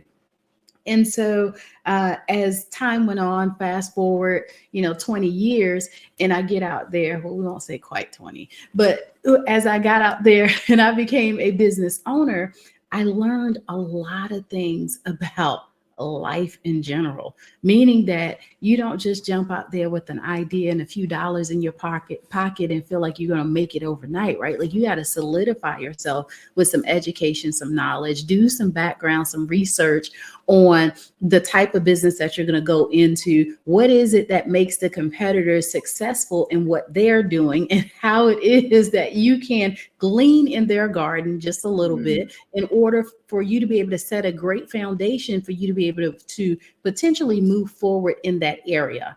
And so I also learned that you need to have a niche. A lot of times we get out there and we say that we're business owners, but we do everything under the sun, right? You know how they say that we're good masters of everything, good at nothing. I can't remember exactly how it goes, but a lot of times we want to do everything, and we call ourselves an entrepreneur. We just put our stamp on it. I'm a good seamstress. I can bake. I can cook. I'm a caterer, all this stuff. Well, fast forward to today, it really does benefit you when you become the expert and you master whatever it is that you're doing, meaning financial literacy. We'll use that. I've really literally made that my life. I've also studied mindset and human behavior. I've also become a mental health first responder. So thinking about how it is that people react to certain situations and how that translates to now financial literacy really is the thing that makes the difference. So becoming an entrepreneur is just not putting an open sign and saying, I am ready for business. with nothing to back you. So I will say that entrepreneurship was a learned behavior for me. Wow, I think we all are learning it. But where you're getting there, I can see now where you're at, what your accomplishments are, and you look at possibly your nieces, nephews, grandchildren, whatnot that are younger. They're still in that K through 12 phase, and they're looking up and they say, "Wow, Tabitha, she's doing good things. I want to now emulate that. I want to learn from you." Have you seen that happening? Yeah, I see that quite often. I have made it my mission for me to be able to help, I say, 1 million women to really take what they're innately good at. Let's start there, right? What are you most passionate about, and how we can help you to create that business, but more importantly, how you can create multiple streams from that business, right? Like, it's not good today to just say that I'm a business owner and I have one stream of income. If nothing else, we've seen how that does not serve us very well. Like today, you do have to diversify your portfolio just a little bit in entrepreneurship, because if something's not working, let's pivot and put our concentration over here so that you don't lose anything, right? So I do know that setting a great foundation, and me now being able to take the things that I've learned over the years and help others to be able to create that business or become that entrepreneur that they've always dreamed about, actually helps them in more ways than one. Like the pitfalls that a person could potentially fall into, I could potentially help them to avoid that and accelerate their process to becoming that successful business owner, whatever that may look like for them. But of course, that is case by case scenarios as well. But we definitely do go in with the mindset that we're going to set the foundation first, right? And then we're going to build on top of that in order for them to become that entrepreneur that they want to be. Absolutely. I want you to think about this. There's a young woman out there right now, Black woman. She's probably in her 20s, 30s. Perhaps she's finished school now. Maybe she's thinking about starting a family, but she realizes that, finance is going to be a problem. I've noticed that in certain people, they begin to, accept the status quo. They begin to not believe that they can change their circumstance. That, it is what it is. Maybe my mom did certain things. My grandmother did certain things. My life would be no different from theirs. That seems to be the norm. I'm going to have debt. I'm going to have, certain issues. I don't see it change. Talk to that young woman now and help her make a different decision. Oh, yeah, absolutely. I will say that you owe it to yourself to look at what no longer serves you, right? Look at your family history and those things that you found that did not work properly. So with that being said, you have the opportunity now to be able to take the foundation that was set, remove the things that doesn't work, and build on top of that, right? Like everything that I would say my grandparents and my parents did, I can't say that was bad, right? Like my mother is an amazing steward of money. My father is an amazing steward of money, but they didn't teach me money skills, right? Like I picked up on some of the habits based upon the things that they would teach me. We never had a conversation. We never had like where they taught me how to write out checks and all that kind of stuff or whatever. So with that, the things that they did teach me how to go into the store and follow a shopping list and still walk out with some money in my pocket and different things like that, right? So the good things that you do have, let's build on that. Whatever that is that you feel like that you want to accomplish, it starts with really that idea. And we can take that idea, lay the foundation properly, work on the habits that no longer work, and build some new habits in order for them to be able to move forward. Let's face it, today, with the digital age that we live in, it does not take $1 million to open up a business, right? Like we can get rid of all of that. Nowadays, you can borrow if you need to $200 to $500 and walk away with a business. And so I will say to that person that's sitting there on the cusp of making a decision on how it is that they want to move forward to be successful, to become an entrepreneur, you can do it. It starts with a decision, and it starts today. That's simple. It has started. It has started. There's a bunch of little Tabithas out there like, yes, I can. Yes, I can. Yes, yes. But you need leadership. You need people to believe in you. So, definitely tune in to Dr. Tabitha Russell. Let us know how to contact you. Yes, you can go to my website. It is drtabitharussell.com, as well as I am on Facebook as Dr. Tabitha Russell. And you can find me on all other social media platforms as I am Dr. Tabitha. And on LinkedIn, I want to say it's Dr. Tabitha Russell as well. Oh, man, this has been wonderful. I thank you so much for what you do. I want you to continue to doing what you're doing because it's so important. This has been wonderful. Genius is common, and I'll see you on the other side. Thank you so much. You're welcome.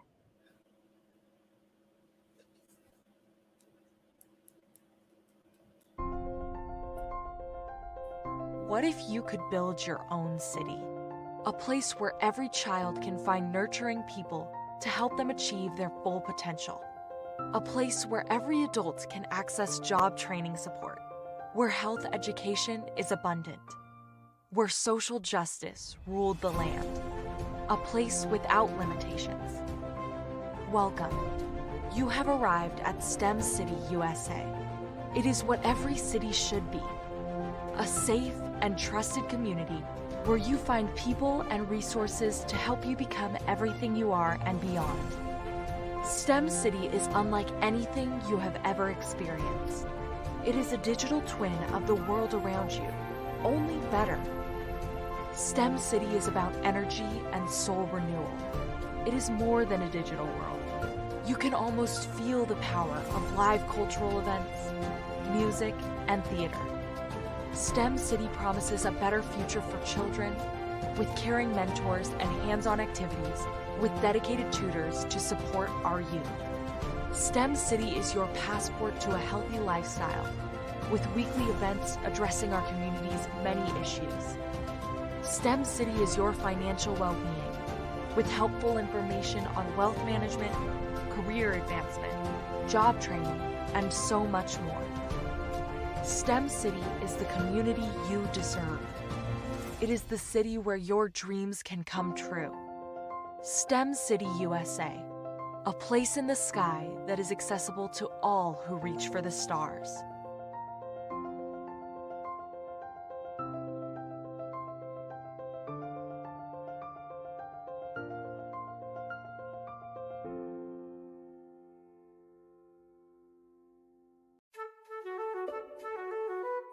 This is Dr. Arnold T. Petsworth. He's the owner of Petsworth Vet World, a veterinary clinic in Hopton, Connecticut. His patients include dog, cat, frog, fish, Goldie, dog, and this alpaca. Due to doctor-patient confidentiality, we can't tell you their names. Business at Vet World was steady, and then quarantine hit.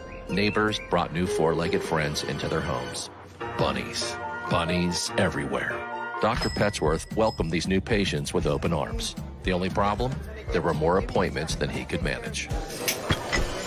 That's when Dr. Petsworth turned to his American Express business card, which offers spending potential that's built for his changing business needs. He decided to hire a new assistant, Julio, and with spending power built for business purchases, he used his card to furnish a new exam room. Together, Dr. Petsworth, Julio, and American Express Business made sure all the pets of Hopton got the love and care they deserve. And everyone was happy. Get the card built for business by American Express.